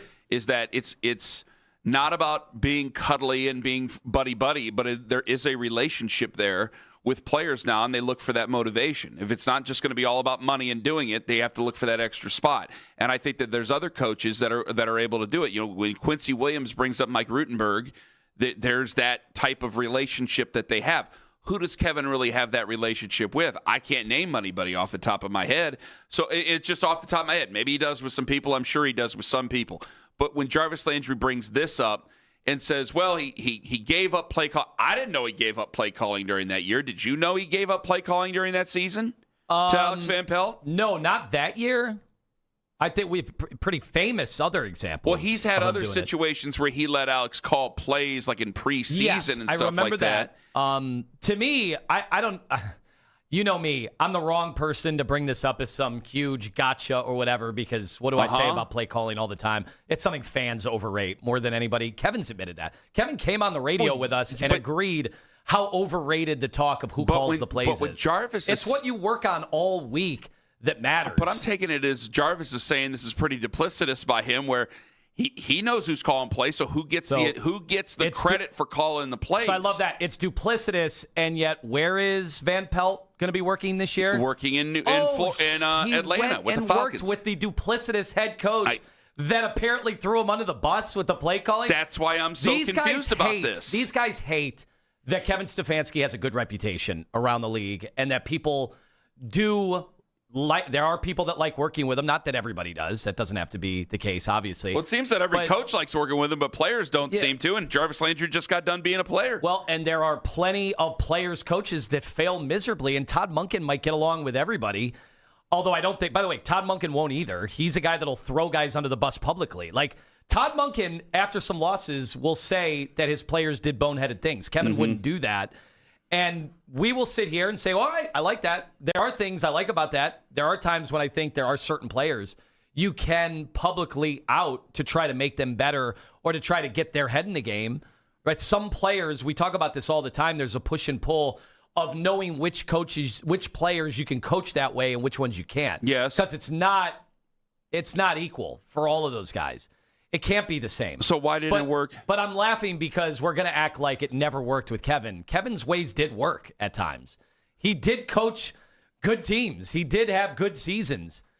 And to act like it was all bad now, and it's total revisionist history now, is why I think these gotcha moments come off kind of silly, especially Jarvis Landry, whose best season was with Kevin. His best team season was with Kevin Stefanski. The most wins Jarvis Landry ever had was with Kevin Stefanski. Well, I was going to say, because his best personal season was in 2019 with Freddie, of all people. Yeah, but he did lose a lot of games that year. So yes, he did. He did. If that's what he's mad about, that he wishes he would have had more individual seasons, but on losing teams, well, then I guess Kevin wasn't your guy.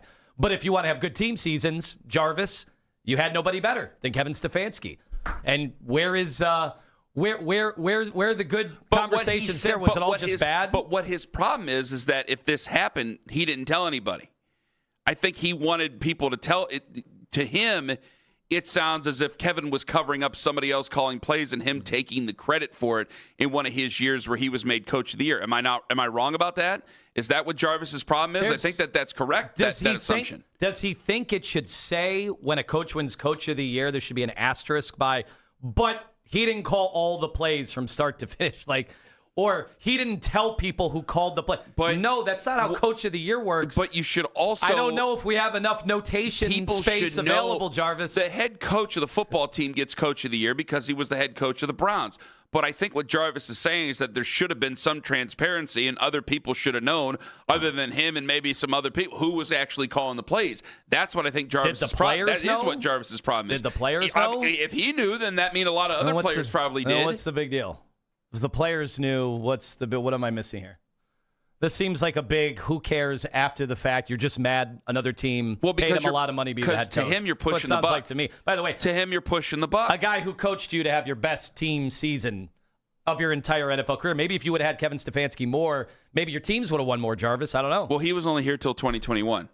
Okay. Well, and then that was it. Maybe wishes Kevin would have been there in Miami. He would have been more successful. Well, I mean, can we call it what it is? I mean, I'm sure there is some bitterness here where Jarvis's last useful year was under Kevin Stefanski. They let him go going into 2022. He wasn't the same in New Orleans the next year, and now he's out of the league. Yeah, it was time to move on, obviously. All right. But we could just be honest here, Jarvis. You don't have to. It seems awfully personal. You're trying to make it seem like the guy was some terrible head coach his entire time in Cleveland. That wasn't the case. Okay, let's ask Daryl about this coming up in 5 minutes. 216-474-0092, the dangerous one, Daryl Ruiter, and 5 on the Fan. Anthony Limo, 4Q.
spring for him. 5 innings, gives up 1 run on 5 base hits. Get all the latest Browns content filtered right to your phone during this offseason by following the Browns playlist and 92.3 The Fan on the Odyssey app. Headline sports news every 20 minutes right here on 92.3 The Fan. From the University Hospital Sports Desk, I'm Jeff Thomas.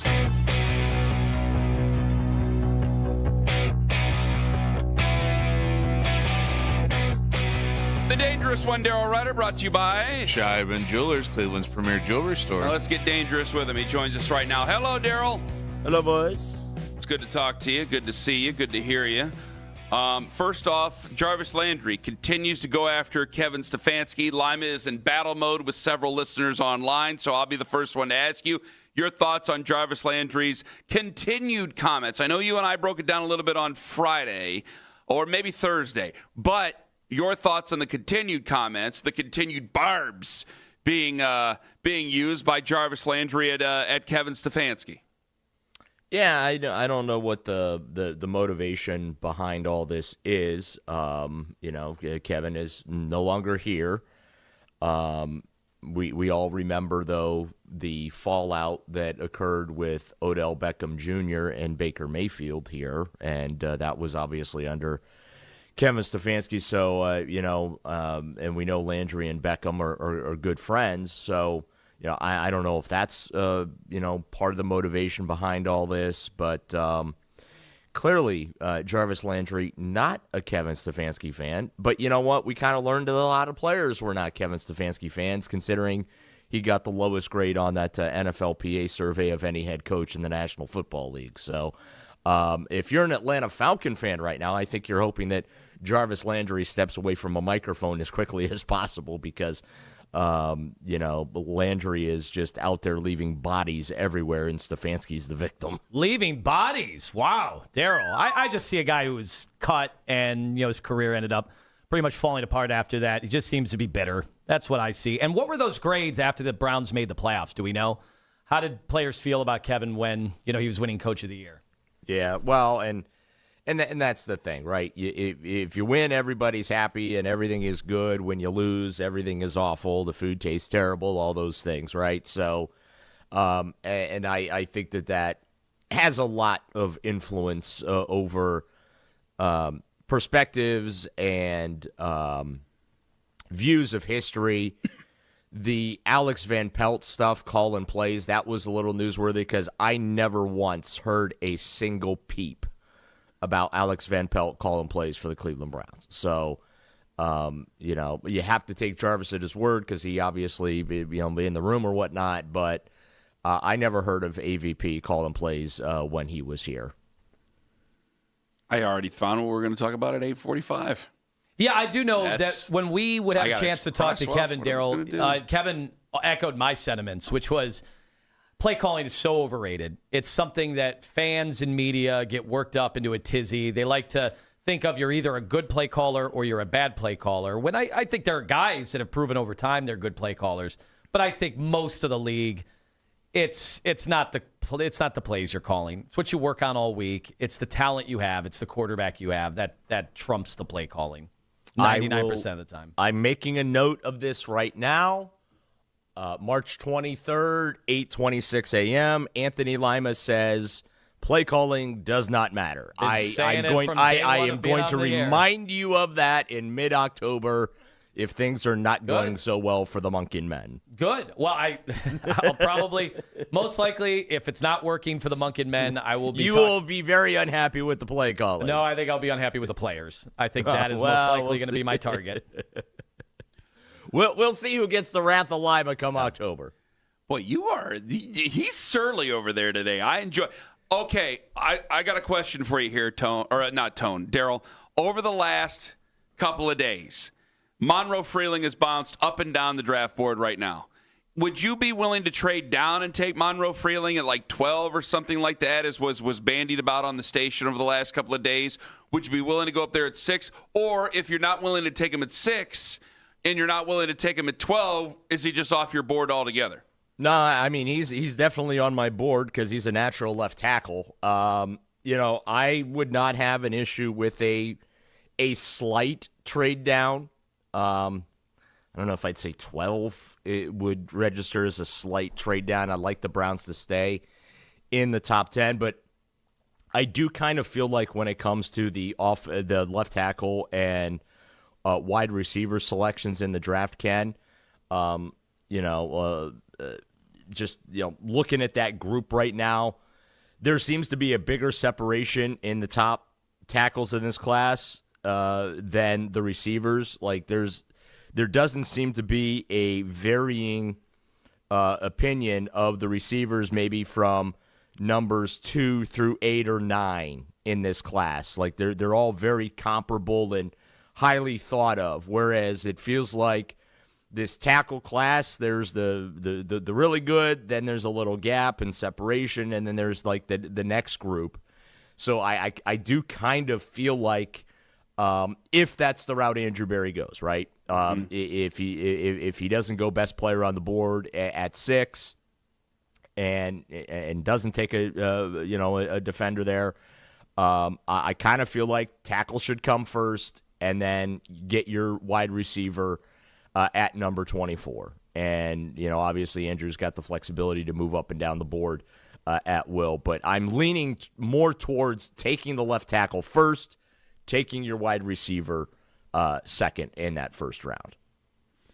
Daryl, does it matter whether or not when you take a player at number 6, whether that player is ready to play day one? Because what's so interesting about this particular prospect, if you were going to put him in, draft a tackle at number 6, is that everybody seems to say he has a ceiling that could be, a really, really big-time player. He's just not necessarily ready week 1. Should that matter to the Browns, who are supposed to be bad this year? Well, I mean, rookies are never finished products, right? I am of the view that both of the first-round picks need to be ready to play in week 1, mostly though out of necessity. But I don't know how you can take a player in the top 10 and he's not ready to play week 1. That is, and even in like the first round, like that to me is a little bit of a fail. If you draft a player and he is not able to play week 1, and not because of injury, but I'm talking talent, which is I think what you're getting at, Anthony. For me, that's a little problematic. Like we're not drafting projects in with first round picks. Okay, no, you need to be able to contribute, in my view, from week 1 as a high first round pick. Daryl, you said you'd rather you take the offensive lineman at 6 and then you take a wide receiver at 24. Well, with the first selection, whether it's 6 or they slide down a couple spots. Which, I think it's a very high probability that Andrew Berry slides down a few spots. I mean, I think it's not a very well-kept secret that he is absolutely open for business at number 6. So let me ask you this then. I'll ask you what Daryl or what Keith always wants to ask us, Daryl. What's stopping them from drafting 2 wide receivers in the first round? He said, why wouldn't you draft 2 wide receivers in the first round? Well, I think that because the tackle class being what it is, and they have 3 or 4 guys that are on one level, and then there's a gap and a drop off, and then you get into guys that need some work. And so for me, I don't want the guys that need the work. Mm-hmm. I want the guys that are ready to go from day one. So that's what would stop me. We saw him double up on 2 position groups last year with the quarterback and the running back, right? Shedeur Sanders, Dylan Gabriel, Quinshawn Judkins, and Dylan Sampson. I think this year, and I talked about this yesterday on my show, I think there's a real possibility they double dip again.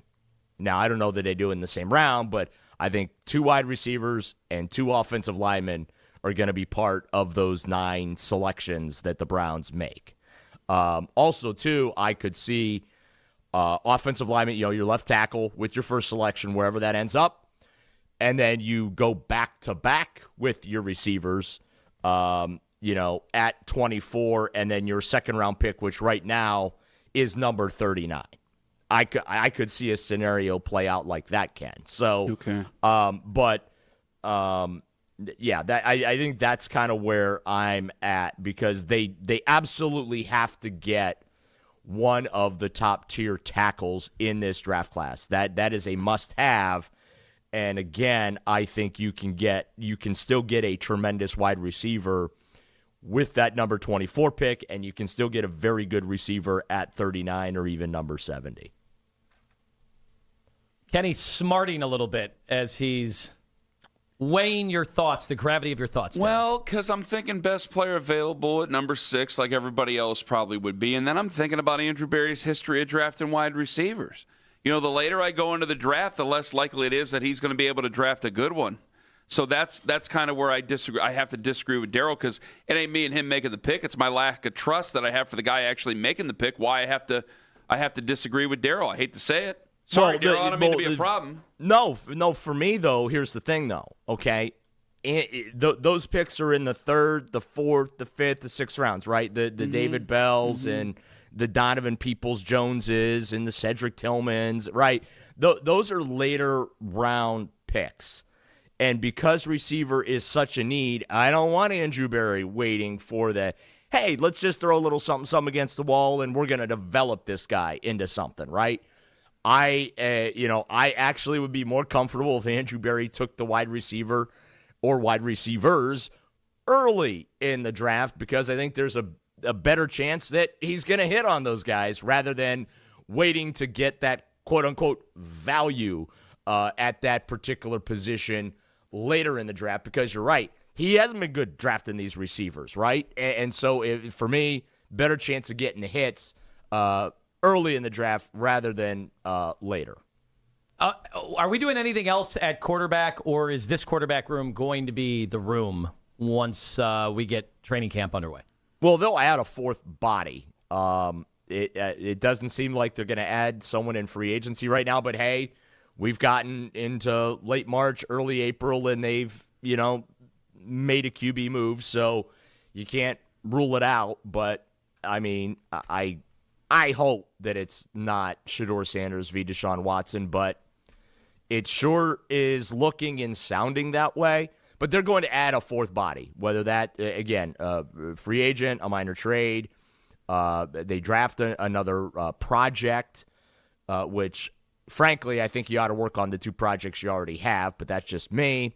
Or an undrafted free agent that becomes your extra offseason / training camp arm, because you need 4 quarterbacks in the offseason. So they're going to add somebody. We're just all, I think, on pins and needles, hoping, begging, praying that it's something of relevance and significance, so we're not sitting watching Deshaun Watson and Shedeur Sanders slug this thing out in training camp for that job. There was flag football that ended up being on my TV on Saturday. You watched that? No, it just ended up being on the TV. By accident? Apparently, yeah. We had friends over. One of my friends turned on the golf. I went downstairs. I came up. Flag football was on. I didn't pay much attention to it. I'm kind of going blind into this. Apparently, Tom Brady looked really good. Yeah, he did. So yeah. Lima said, or Owen said, Daryl, that you would what? You would take Tom Brady for a one-off? I did not say that. I said if it was one game right now, I'd take one game, I'd take Tom Brady. Did he look good enough to do a one-off game? Well, I didn't watch. I only watched the highlights that were being posted on social media. And his signature step-through move was still there. Yeah, sure, why not? If you were the Denver Broncos when Bo Nix got hurt, were you going to take him? Yeah, I would totally make that phone call to see if he'd do it. Yeah, for one game, sure. Yeah, I would. Yeah, that is no problem. All right, Daryl, thank you very much for the time. All the best. You bet, guys. Talk to you later. The dangerous one, Daryl Ruiter. He is brought to you by Scheiben Jewelers, Cleveland's premier jewelry store. All right, it's Jarvis Landry Ruiter. Is he just a bitterman? According to my co-host over here, and the Tom Brady question later on in this show, Ken Carman, Tone Master General. Take us with you to work on the free Odyssey app.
Only on Sports Radio 92.3 The Fan. The Alex Van Pelt stuff, calling plays, that was a little newsworthy because I never once heard a single peep about Alex Van Pelt calling plays for the Cleveland Browns. You have to take Jarvis at his word because he obviously be in the room or whatnot, but I never heard of AVP calling plays when he was here. So that was Daryl Ruiter with us just moments ago. We were going over the Jarvis Landry comments. Do you want to play those Jarvis Landry comments for everybody again? I'm sorry, I'm calling it on the fly here. Jarvis Landry, 4th and South podcast. It's like his third podcast with Leonard Fournette. Third episode, I mean. Not like they've tried it a bunch of times and it failed. And last time they were out, I think second episode, he let it ride about Kevin Stefanski. Well, you were down in Dayton. And now this is your first chance to address any of this. And Jarvis Landry had this to say about Alex Van Pelt calling plays back in the day. So you telling me that record he deserved two-time coach of the year? Maybe he got it because he was coaching the Cleveland Browns. First year he came in. Yeah. We made some noise. Yeah. Obviously, the years before, we hadn't had no success. So I do think it was fitting and well-deserved. I know when I was there for 100% fact, when we were struggling as an offense, I know Kevin Stefanski himself gave up play calling to AVP. The same thing that he's done, that we have guys that have told us that he's done throughout the years of not being able to get it done as a play caller and then putting it off on somebody else. Then the team gets success and then he takes over play calling again. I don't know how much history he's going to have as a head coach. But again, with this record, only thing he really got going for him is those two-time Coach of the Year. So that's Jarvis Landry with the 4th and South podcast just earlier this week. Well, he's got another thing going for him too. What? That he has one of 32 head coaching jobs. That he found another team to hire him really quickly. That's going for him too. Another $5 million a year. So this is my problem with it. Is I said last week that how am I supposed to be defensive of Kevin Stefanski when I was over the top about Cliff Kingsbury? You know what I mean? I'm not a former player. Okay, I didn't play in the NFL. You know what I think? I think the whole city knows what I think about Cliff Kingsbury. I think that it's Peter Principle. I just think he's got a good look about him, and somehow he gets these jobs. He might be good at calling plays. I'm not sure. I have no idea. But I'm like, I don't understand how he's in conversation about being head coaches, that he was able to fail upwards from college to the NFL. I don't understand any of that. So why do I get to say that about Cliff Kingsbury and Jarvis Landry doesn't get to say that about Kevin Stefanski? I mean, you're a coach. There are definitely going to be guys who don't like you. So I have to understand what Jarvis Landry's saying. I have to respect what Jarvis Landry's saying. You're just saying that he's bitter because he ended his career. And he might be to some degree. I'm sure he thinks that he could have contributed something forward. But this is just coming out now. Why are you laughing? What are you laughing about? It's just what's funny? He's the guy that cut him, and Jarvis has made his first 3 podcasts about Kevin Stefanski somehow. So I don't know about I don't know if they're all about Kevin Stefanski. Maybe he gets brought up in conversation. These are the only ones that have seen the light of day or have got anybody talking. Because it's in Cleveland, or in Cleveland and Atlanta. Yeah. I don't know if they're going the Kevin Stefanski Chronicles on these podcasts. Then it's also just kind of maybe they're saying nothing else interesting, and so these are the only things that people are gravitating to. But then the other part of it is it's like, it was actually Van Pelt. He's responsible for all this. Well, then Atlanta fans should be thrilled that they're getting Van Pelt because that is the guy that's now on the staff with Kevin Stefanski. So if you're an Atlanta fan, you should feel good about that. All right, 216-474-0092. Does Jarvis Landry have a point, or is Lima right? Is Jarvis just bitter? I have to say that I'm sure he's partly somewhat bitter. Jarvis, who was on mediocre to losing teams his whole career, but his best year was with Cleveland with 11 wins. Well, and you remember Jarvis. And he's saying that we're giving somebody the wrong Jarvis talked person every week and was a great soundbite until the end, right? And then he did not want to talk. No. He did not talk to anybody. He didn't talk to the media. He came out and did his required weekly thing. We didn't hear him after games anymore. It used to be a thing that was the thing that endeared him to the city. So he wasn't happy with the way things were going, obviously, so he decided to stay quiet. And he's still not happy, apparently. I just don't understand how you can't, I like Kevin too, Anthony, okay, but we do have to see somebody else's perspective, especially from players' perspective. Well, it's not. Well, hold on a second. You're talking to a guy who wanted Kevin fired a year ago, so it's not like I'm sitting here as someone who just justifies all his failures. Kevin, it wore thin. It was after. And I think that's where Jarvis Landry is coming from. Yeah, I don't disagree with him there, but Jarvis, after the fact, is trying to rewrite history as if Kevin had nothing to do with any of the success, and that's just silly. And by the way, the league doesn't think that way. The league, he was going to have how many interviews did he have? How many interviews did Kevin? Well, he was going to go to the Giants until Harbaugh got fired, and then they took Harbaugh instead. But he had I think he had 3 interviews total, and who knows how many teams. Kevin was calling the shot. Kevin didn't have to interview with the really bad team. I think you're being a little hypocritical here. And the reason I say that is you and I have both acknowledged on this show that there are people in positions on coaching staffs that don't deserve to because it's the NFL and it's a bit of a closed society. So guys end up bumping up and getting jobs and getting to do things because they happen to be buddies with other guys. And we know that they're not very good at their damn jobs. Guys end up getting fired and having to cover up for it some way, somehow, because guys are buddies. I don't think that Alex Van Pelt's clearly not bitter or he wouldn't work for Kevin Stefanski. So he's going to work for him again. I understand that. He doesn't seem to feel like he was thrown under the bus at all, Jarvis. I do want to hear the other side. He ran to him the first chance he got. I get it, but I want to understand some of the other sides to this before I go shooting my mouth off. Kevin Jarvis, who is a great football player for this team, and ironically enough, or oddly enough, because I wouldn't go great. Wasn't like he was. Oh God! Now we're going to do this. Wasn't like he was putting up Hall of Fame numbers or anything. He was a good player. So Jarvis he had nothing to do with any bit of the turnaround of this football team? No, I give it all to Alex Van Pelt. I give him all the credit, apparently.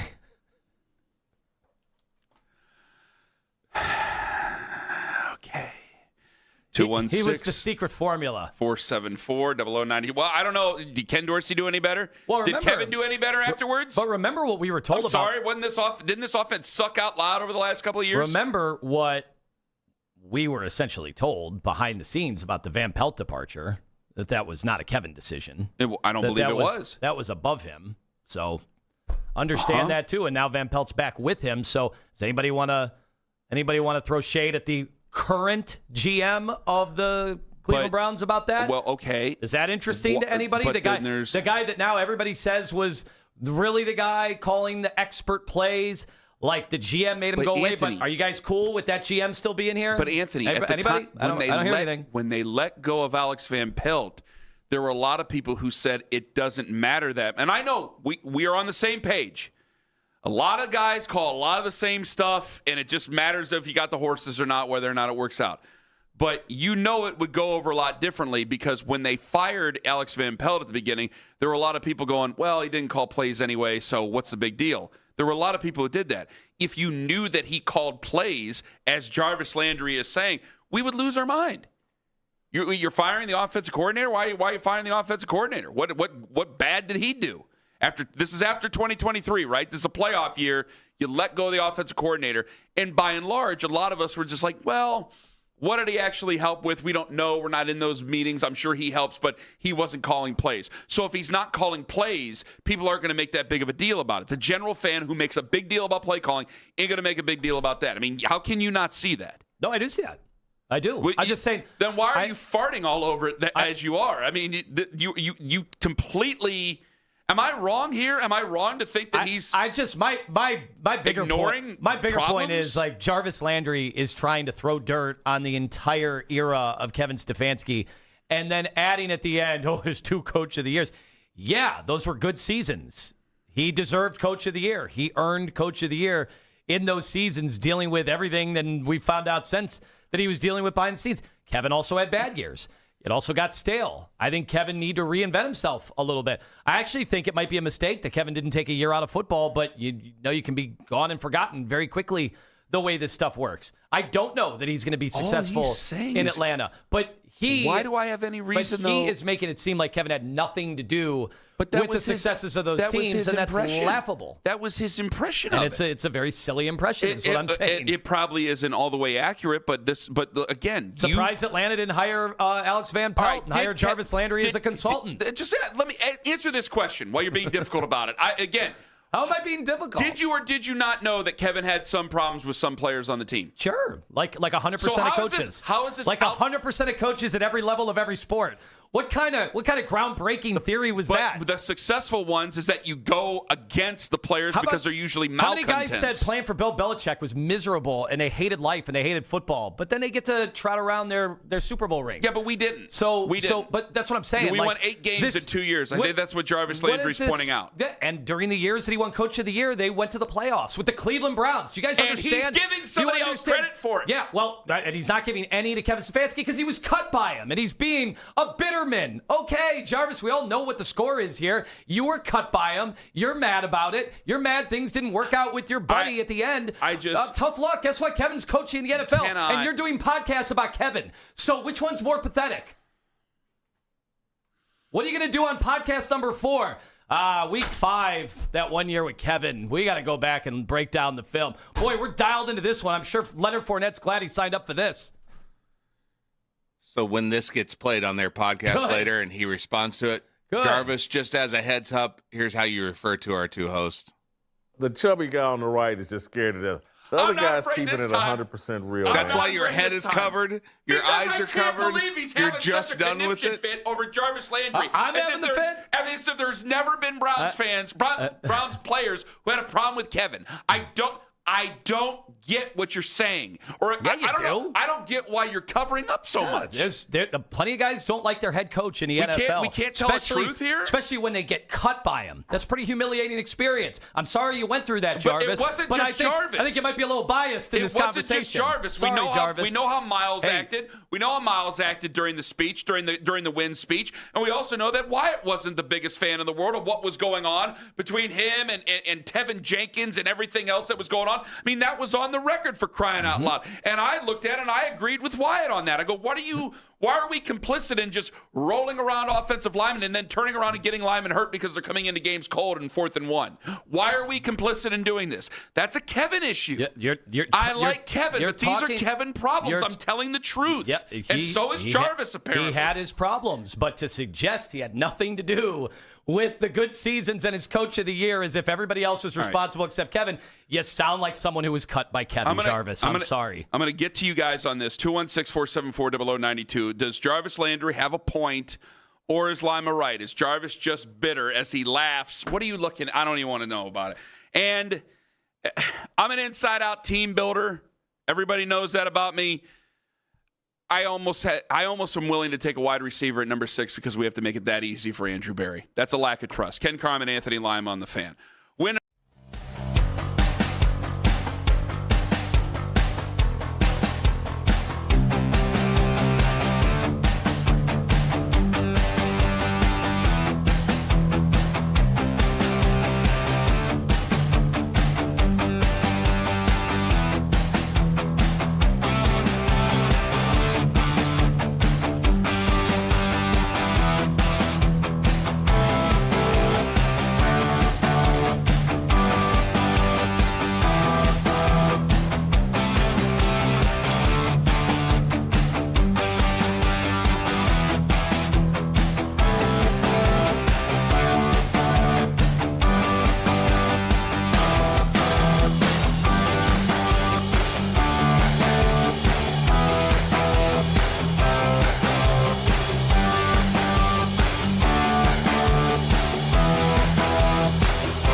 Want to catch highlights from the Fan from earlier today? Get over to 923thefan.com or favorite 923 The Fan on the Odyssey app for all today's headline segments. Headline sports news every 20 minutes right here on 923 The Fan. From the University Hospital Sports Desk, I'm Jeff Thomas.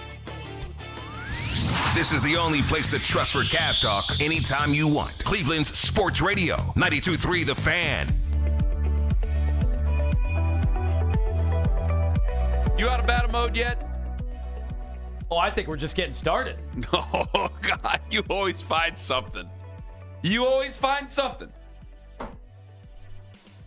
I hope you're ready to get cussed out by him in his next podcast. Who? Jarvis? Oh, yeah. Hell yeah. Why wouldn't you be? On his next Kevin Stefanski Browns retrospective podcast? Boy, it's going to be doing doozy when it comes to numbers. Well, sure, that's going to be huge with his LSU fan base. Now, hold on. I'm sure it will, actually. I'm sure there's a lot of them that thought he could keep playing after Cleveland. Why wouldn't they? He's from New Orleans, right? Isn't he from New Orleans? Or no, he might be from Baton Rouge originally. He's from one of those two places. Yeah, he's from Louisiana. I know that. Yeah. All right, so why wouldn't they care? I just never thought he'd get any mileage out of going back to the Stefanski well, but here we are, 3 episodes in. Well, if there's some telling stuff there, he's obviously made you care. That's where people are on it. That's okay. Isn't that okay? Daryl was on with us just moments ago. Brought up how he was thinking about the offensive line. He would like to take an offensive lineman at 6. See, this is where I'm at with this. And I want to get to the Cavs coming up at 9:20 this morning because I think I kind of want to ask some people, hey, man, what's your problem? What the hell's going on over here? I'm an inside-out builder.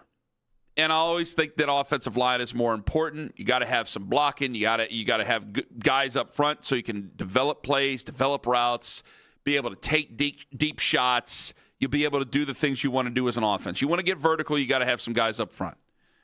Now, that all being pointed out, there's a couple things that are messing with me. 1, I like CeCe Mauanoa. 2, I also like Spencer Fano. The third thing is that when it comes to Monroe Freeling, boy, anywhere from 6 to 24 is where this guy is at right now. And I don't like some of the reasoning that's been given. You know, when you got Joel Klatt saying that the Browns are basically going to freak out, my words, not his, but the Browns are going to freak out and take that guy and reach for him at number 6. But then we also have Brian Baldinger coming on the show. Was Baldy with you or was he with me and Daryl? No, we had him on. Okay. Yeah. When Baldy comes on the show and says, and you can go back and says that he's afraid that Myles Garrett would ruin his confidence in training camp, I mean, those are several red flags. Now, there's guys who are veterans that Myles Garrett ruins their confidence. I understand that too. But when you have the best that's ever done it in a Cleveland Browns uniform going up against a guy who doesn't have a lot of experience, might be overdrafted and then overplayed or played too soon, we're asking for trouble right there.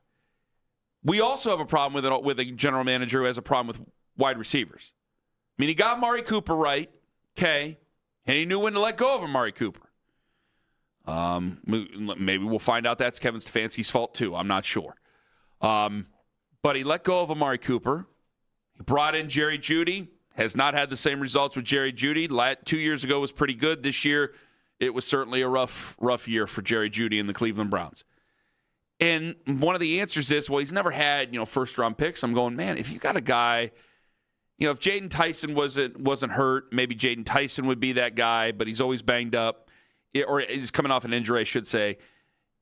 Mekhi Lemon, Carnell Tate, part of me just kind of wants to take that. Like, it's not set in stone. There is something of me that thinks about, hey, why don't you just take a wide receiver and move on with it? Because I know you're not very good at taking wide receivers.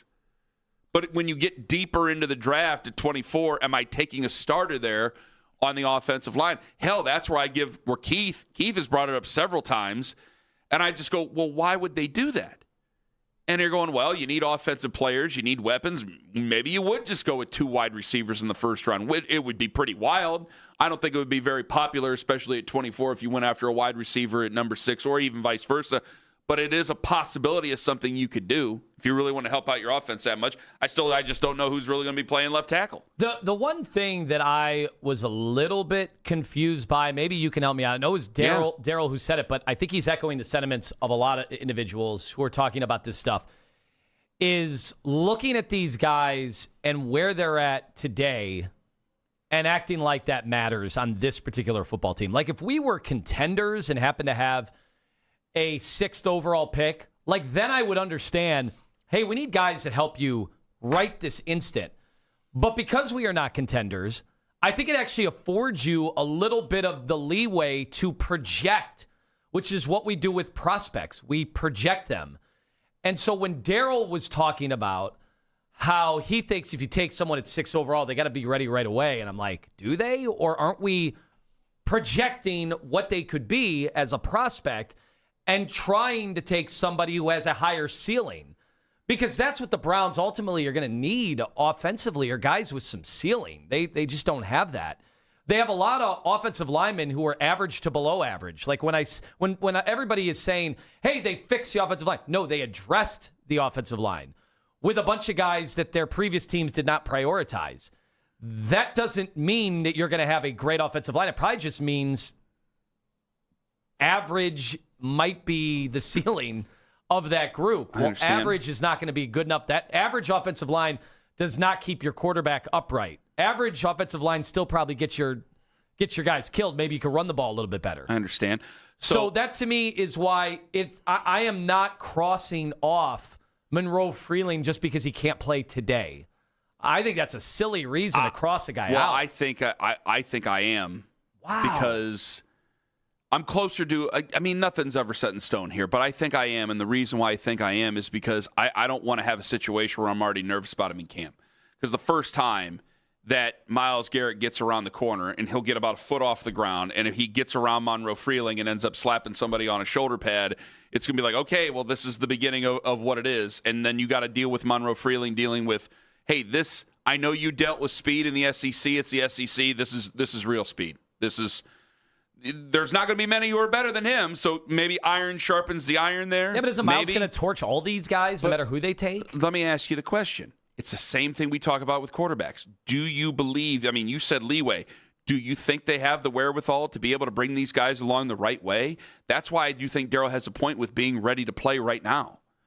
If Monroe Freeling isn't ready to play right now and I just stick him out there, I mean, I'm going to kill his confidence, just like what Brian Baldinger said. Yeah, I agree, but that's what I'm saying. Why are we sticking him out there right away? Who's mandating that? Because he's the 6th overall pick and you have a severe need. I mean, don't act like you don't expect top 10 picks to play.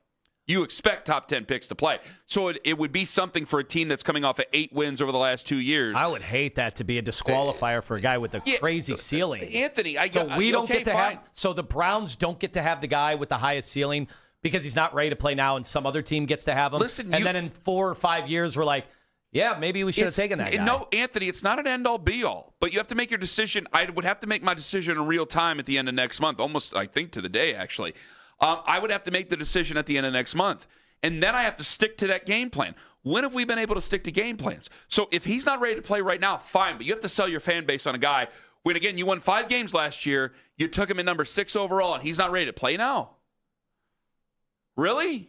That's not going to go over well with the fan base at all. So if you want to argue for him, you go right on ahead, but get ready for every Tom, Dick, and Harry in this area to cuss you clean out. And they would. They would, and I'd sit there and say... in so many ways, maybe they should. And I would sit there and say, it's not about this year. How is it about this year? Now, I've admitted that. That's one thing I can meet you halfway on. It's not about this year. They made that very clear at the quarterback situation. So if it's not about this year, then what's it about? Well, it would be about for 2027. So you would be right about that, but man... to take a guy at number 6 overall, to take a lineman at number 6 overall, and then to say, oh, boy, I mean, you're going to be flirting with the B word already, and it's not even his fault. Well, you just have to, communication-wise, you have to be out in front of it, which they've done a poor job of in the past. I got to be honest.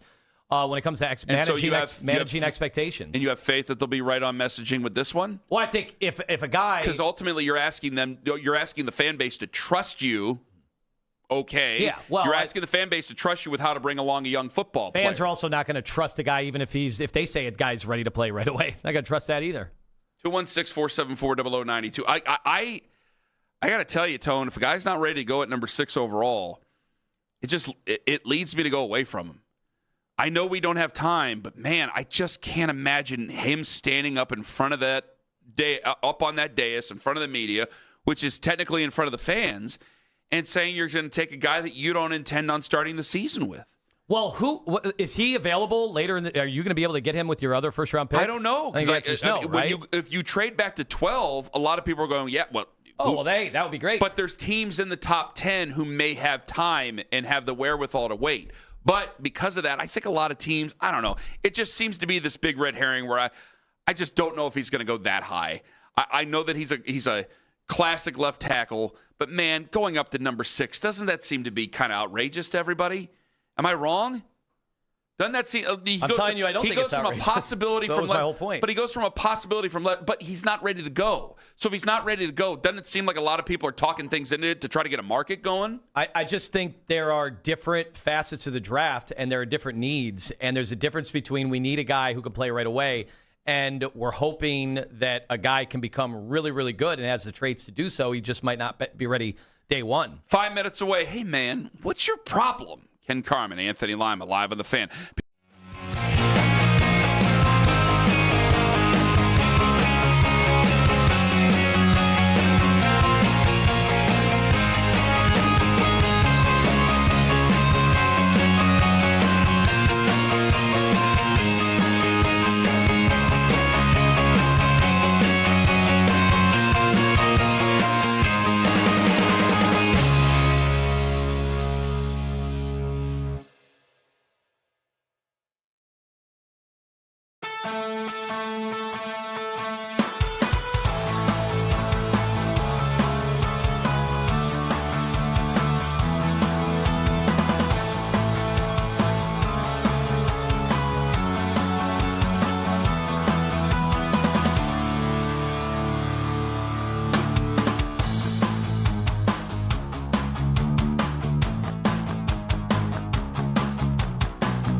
11 to midnight. All the best segments from all our shows can always listen on the Odyssey app. Headline Sports News every 20 minutes right here on 92.3 The Fan. From the University Hospital Sports Desk, I'm Jeff Thomas.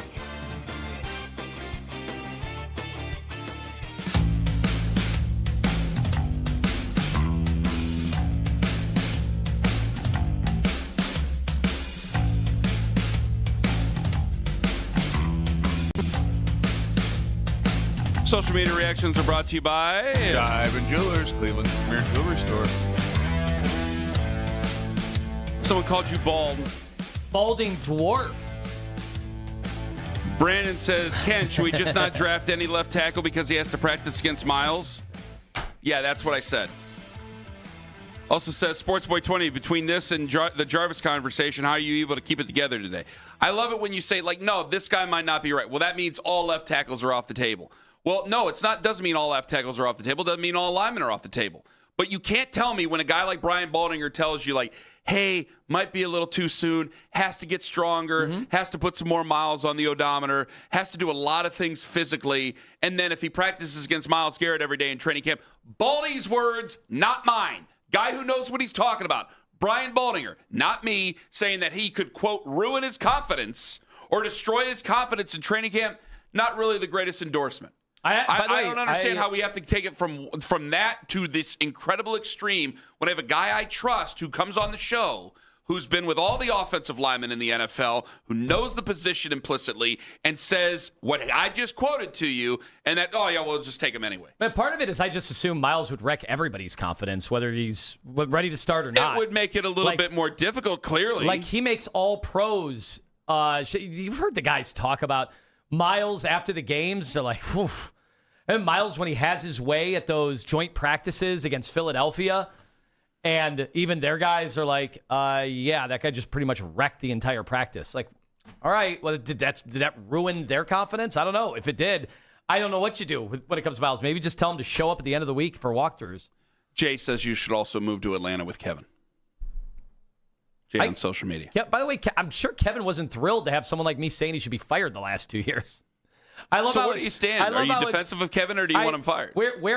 I'm defensive of the years that he won Coach of the Year. It's a pretty good validation that he was one of the best coaches in the NFL. You wanted to fire a two-time Coach of the Year? What was your problem? It's crazy.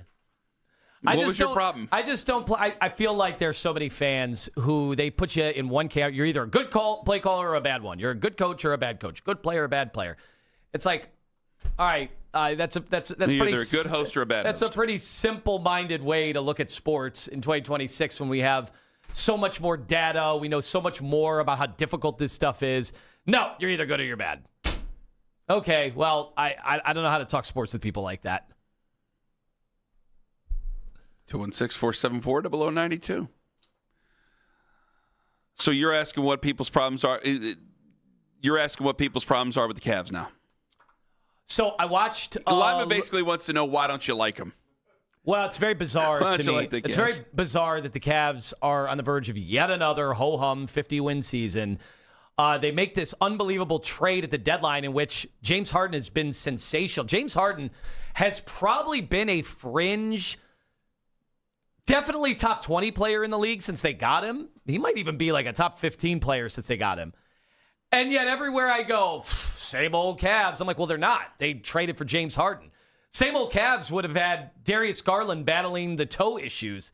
By the way, Darius has been great too. Give him credit. Yeah. Little Darius has been pretty damn good. I love 50% how three. he's gone, and now you decide to call him Little Darius. I'm doing the same thing over there. Put your safety back on. So I think it's really bizarre that it's same old Cavs, yet they have three brand new players in a row. Technically four, now that they added Max Strus, but they're same old Cavs. So I get it. Like, you're just not going to buy into them until they do anything in the playoffs. But what do you think the Knicks fans are saying? What do you think Detroit's fans are saying? Who else can do this? Okay, Boston. Well, I've got news for fans that are monitoring the Boston Celtics closely. Yeah, I'd like to avoid them too until the Eastern Conference Finals. I would. We'd be underdogs against Boston. Tatum is back. But before Tatum, they had the second best offense in the NBA. Since they got Tatum back, in the games that he has played, they have the 16th best offense. It's your turn, my turn offense back again with Jaylen Brown and Jason Tatum, in which they're just throwing up a bunch of threes. Well, that got them eliminated last year by the Indiana Pacers. So even Celtics fans are like, hey, we saw this last year, and we got embarrassed. Not the Pacers, the Knicks. We got embarrassed by the Knicks. So, okay, they're not feeling good about their team. Nobody's feeling good about their teams.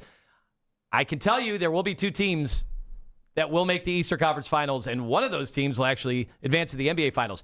You can just assume it's not going to be the Cavs, but somebody's got to do it. So I'd love to hear who people think will be those teams representing the Eastern Conference. In the Eastern Conference Finals? Because what I'm here to tell you is you got a shot. I think it's Cavs Celtics. I think it's Cavs Celtics. Is that the end of the segment? I think I just ended the segment right there. So why are people so down if you just I wish put I them could into tell the you Eastern because Conference Finals? even if you're down and I just said Eastern Conference Finals, Cavs Celtics, is anybody fighting us on Cavs Celtics? Oh, I think there are Who's people fighting us on Cavs Celtics? I think there are a lot of fans right now that think we're getting eliminated before that. Fine. 216-474-0092. Who's fighting us on Cavs Celtics? Right now we're playing Toronto. All right, a little bit of a tougher matchup. I'll give Toronto their credit. Started off strong, a little bit of a tougher matchup for us. Who is getting in our way? We are. If you win the first series, you end up playing Detroit in the second round. You're a tremendously bad matchup for the Detroit Pistons. It means you get to the Eastern Conference Finals. Who are you more likely to play in the Eastern Conference Finals than the Boston Celtics? Nobody else. So wouldn't you be playing against Boston? So Lima, I've disagreed with you a lot today. The stuff about not liking the Cavs, I just try to see it on the other side. I just try to see their side. I think a lot of people don't watch other teams. So I think when people heard about Jason Tatum coming back and he ended up playing us and they were so dominant in that game, I think a lot of people just went, that was it. Like, that's it on the season and that's all. Especially after you lose to Dallas in that back-to-back in that second game coming back on that Sunday. Either A, maybe you're just not good on Sunday games. Hopefully we won't have a lot of playoff Sunday games. Or B, you are dealing with the ebbs and flows of a team that has had, again, 30 different starting lineups, multiple injuries, which everybody has injuries, so you can't really do that, but made the most significant trade during the season this year. It was the biggest trade of the year, of this regular season. Last biggest one was obviously Luka last year. You got the big one this year. This is a big, big move for you. It takes a minute to get this to go together and to go well. Now you're starting to see, look at it on the other side. You're starting to see what the Lakers are doing now that they've had a full year with Luka on this team with LeBron, right? They're a really good basketball team. And you're seeing some of what you're getting, what you could get. Luka's obviously younger than James Harden. What my goal is yes, I think we should hold them accountable. Eastern Conference Finals should be that place.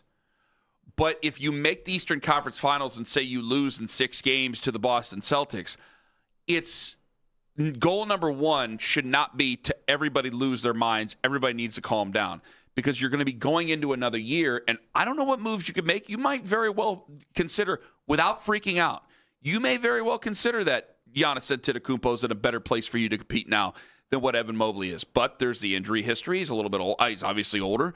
Maybe that speeds up the clock too much for people. I think that there's pragmatic decisions to make. Yeah, that's the future. We didn't talk about this team right now because they've got a shot. Fine. They've got shot to do some pretty incredible things. And since Harden's come here, I do think there is and this is maybe a topic for tomorrow or whatever. James Harden has come here, and have you heard the language? You've heard the way these guys have talked. This is not the James Harden that I hated for most of my NBA watching life, and the James Harden that has caught so much criticism. They almost sound like he's the leader.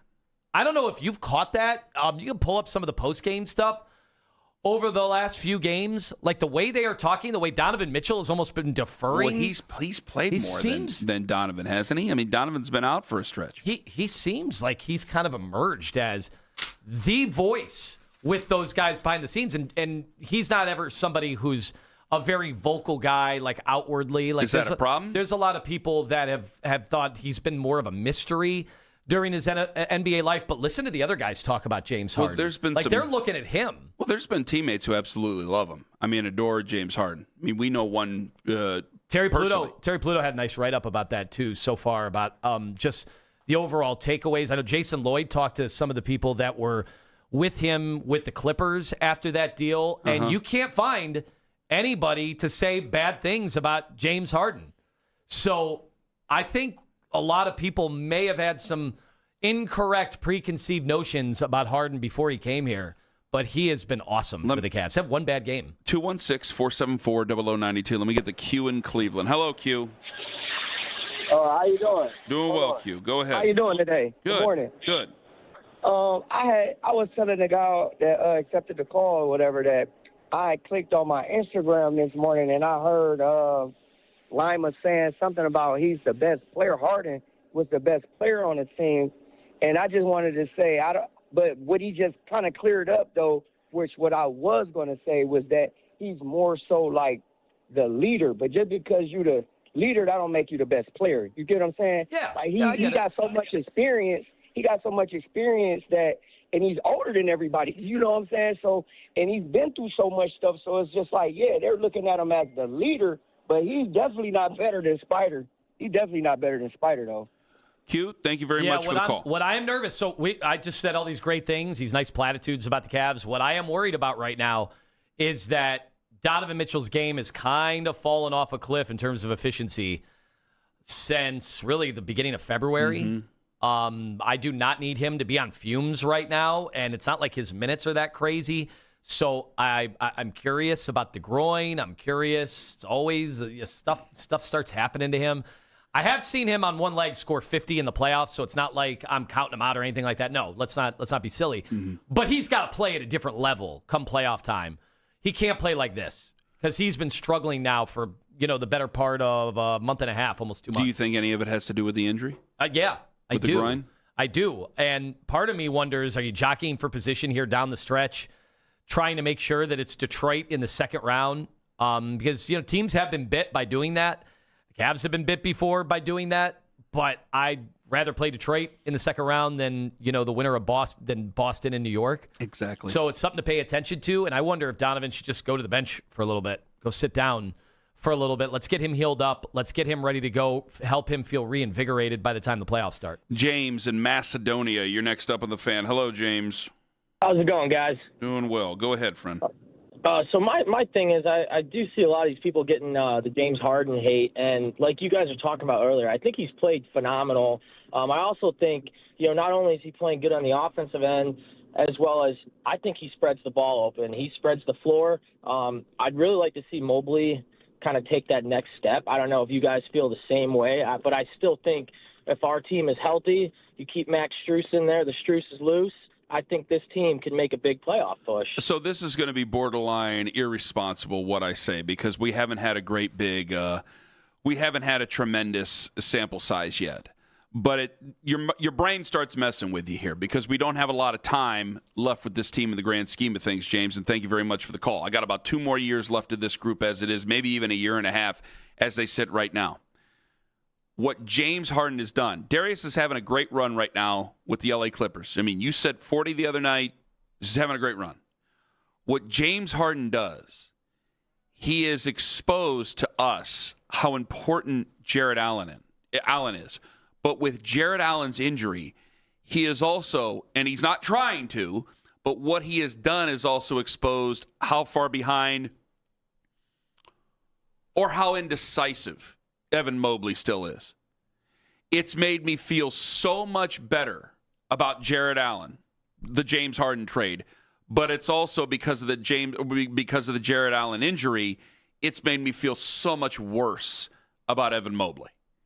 Going into this post, yes. Mobley's been playing lights out the last month. It's still I think we've seen a different Evan Mobley. I hope you're right because I'm still getting the moans and groans, and I still see a guy that's.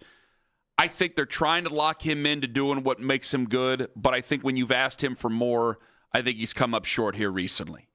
And it's a great thing for Jared Allen. Jared Allen has always been basically underrated. I mean, he's always played over his contract. He's always worth more than what he makes.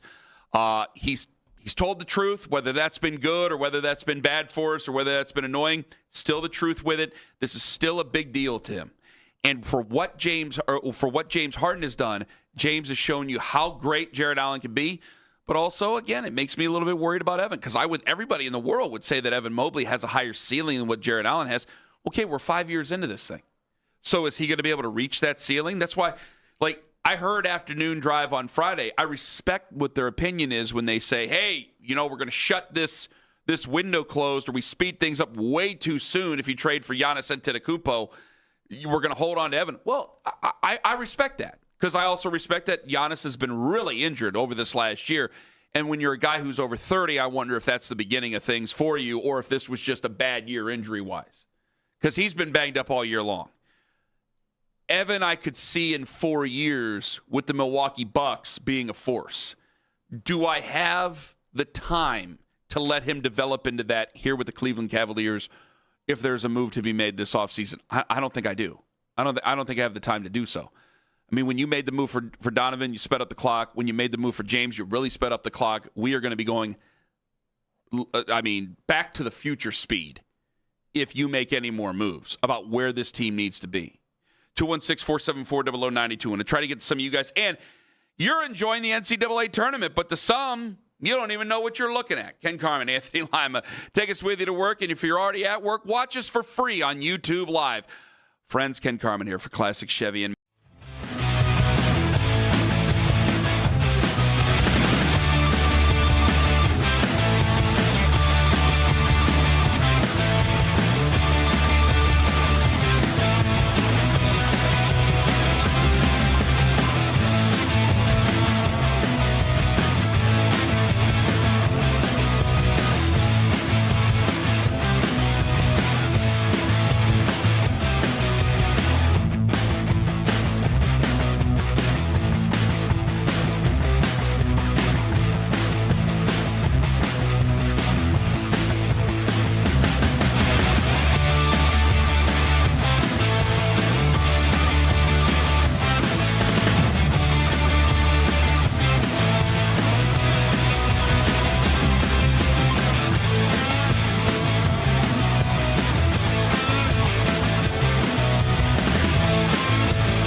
fight for playoff positioning is on in the Eastern Conference as Donovan Mitchell, James Harden, and the Cavs look to get real healthy for a postseason run. We are your home for the best Cavs talk in Cleveland. 92.3 The Fan.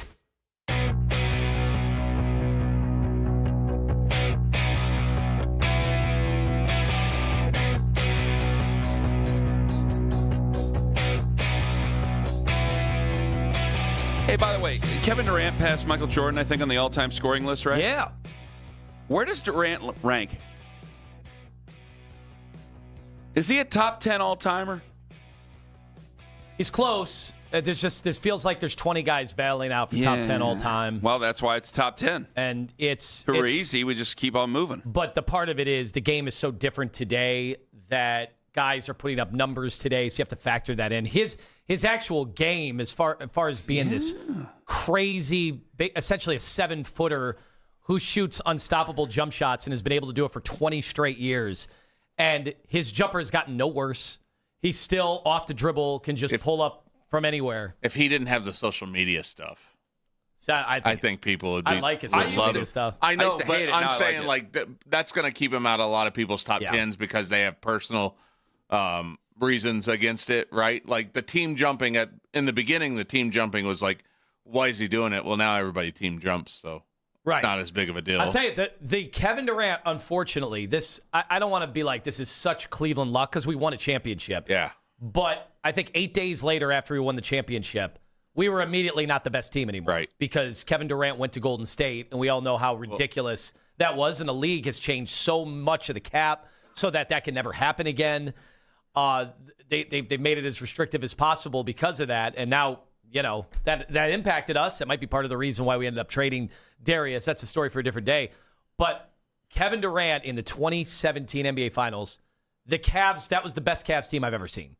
The 2017 Cavs were the best by far. They were better than 2016. They were insane. We were so efficient. Our offense was unstoppable.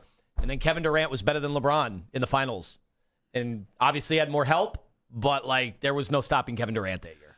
I think that Kevin Durant has dealt with a lot of heat that LeBron, I think people wanted to give to LeBron, but for many reasons couldn't. Like LeBron was undeniable. Mm-hmm. LeBron, he was the architect, arguably Dwayne Wade was, but he was architect of a team that was supposed to be a super team, ended up being a super team, and when they went to 4 finals, won 2 of them. Kevin Durant joined an already in-progress dynasty. Kevin Durant is not as popular as LeBron James. He doesn't have the following. Now, he's got a strong following, but he does not have the type of following that LeBron has. So I think a lot of people who are LeBron fans, they turned right around and they just, instead of the vitriol, and there were plenty of vitriol obviously aimed at LeBron, but any of the other stuff was just aimed right towards Kevin. And then immediately it wasn't justified because the title that he won in Golden State, it seemed to be not as worthy because he wasn't the leader. Because, again, he joined a team that was already going. And then any other attempt that he's had ever since just hasn't gone that far. And so I think that he kind of gets he's got this weird legacy of this generation where I think he's going to be like, oh, yeah. Like, I think you think of great players and then you go, oh, yeah. Like, the general fan in 20, 30 years, I don't think they're going to see Kevin Durant the same way they see any of these other guys that we talk about. I think he's an oh yeah guy. Like somebody like you reminds them of how great Kevin Durant was. Well, it's just crazy that he only has, again, 2 titles for as talented as he is. Yeah. I mean, he's going to be up there. To me, Steph Curry's the best shooter ever. I'm probably inclined to put Kevin Durant as number 2. I mean, Clay's up there too, but Durant could do it in so many different ways. So I would say Durant's probably the second best shooter I've ever seen. Are you trying to tell me this really isn't a good NCAA tournament? Oh, no, I think there's been... Because you talk to people, they apparently don't think that we know what the hell we're talking about. I think it's what people love about the tournament you're never going to see again. It's not going to be about Cinderellas anymore. It's just not. I think every Sweet 16 team, NIL money, they spend at least $7 million. So that's a starting point. Mick Cronin said for his guys at UCLA to compete, they need another $5 million. Well, he's been complaining all year. But he's not alone. God, that's all he does is complain. But it's also reality. I mean, Jared Calhoun, who I think is going to take the Cincinnati job here in the next few days. How do you know that? I've just been hearing things. Oh, okay. But he even said you got to have about $7 million to make a run in March. And he was doing it with $2 million. You know, he put $150,000 of his own money into the NIL at Utah State. So I thought you were talking about Mick Cronin. No, he took $150,000. That would be weird for him to do it. So you gotta spend, you gotta pay to play, and obviously these Sweet 16 teams. I saw a great graphic of where their starting five started, and now that they're on these Sweet 16 teams, they are siphoning all the good starters from the mid majors, and so the stories of Wally Zerbiak never happening again. They're never going to stay there. I think about the Kent State team in, what was it, 04, 03 or 04, that went to the Elite Eight, lost to Indiana. I think you're thinking of 99. I think it was all the way back then. I was at spring break when I was. That's Trevor Huffman, right? Yeah, Trevor Huffman. Trevor Huffman's not on Kent State another year. Andrew Mitchell's not on that team another year. You know, you go back and look at all of those teams that came from the mid-majors, and their best players would not have been on those teams anymore. So they got no shot. The mid-majors have no shot to make the deep run anymore. Maybe you're right. Maybe I just think there's a huge difference, and that's why 2 straight years. What a coincidence! We've had no mid-majors. The teams that don't spend are not in this tournament. Okay, so it's a different kind of a tournament. So now, fine, there's still so much talent.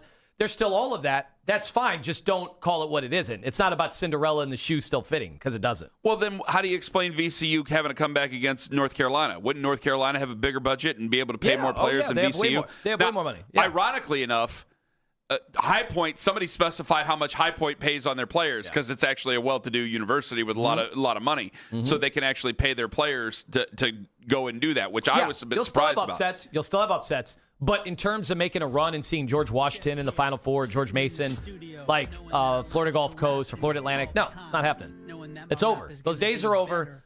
There is no more Cinderella. You might be able to win one. You're not winning two. Well, that's not fun. And that's what a lot of people built up as the thing. Now, those people were also liars because then they didn't watch later in the tournament. Elite Eight. No, right, exactly. The ratings dropped off a cliff. But what also sucks is no Darren Peterson.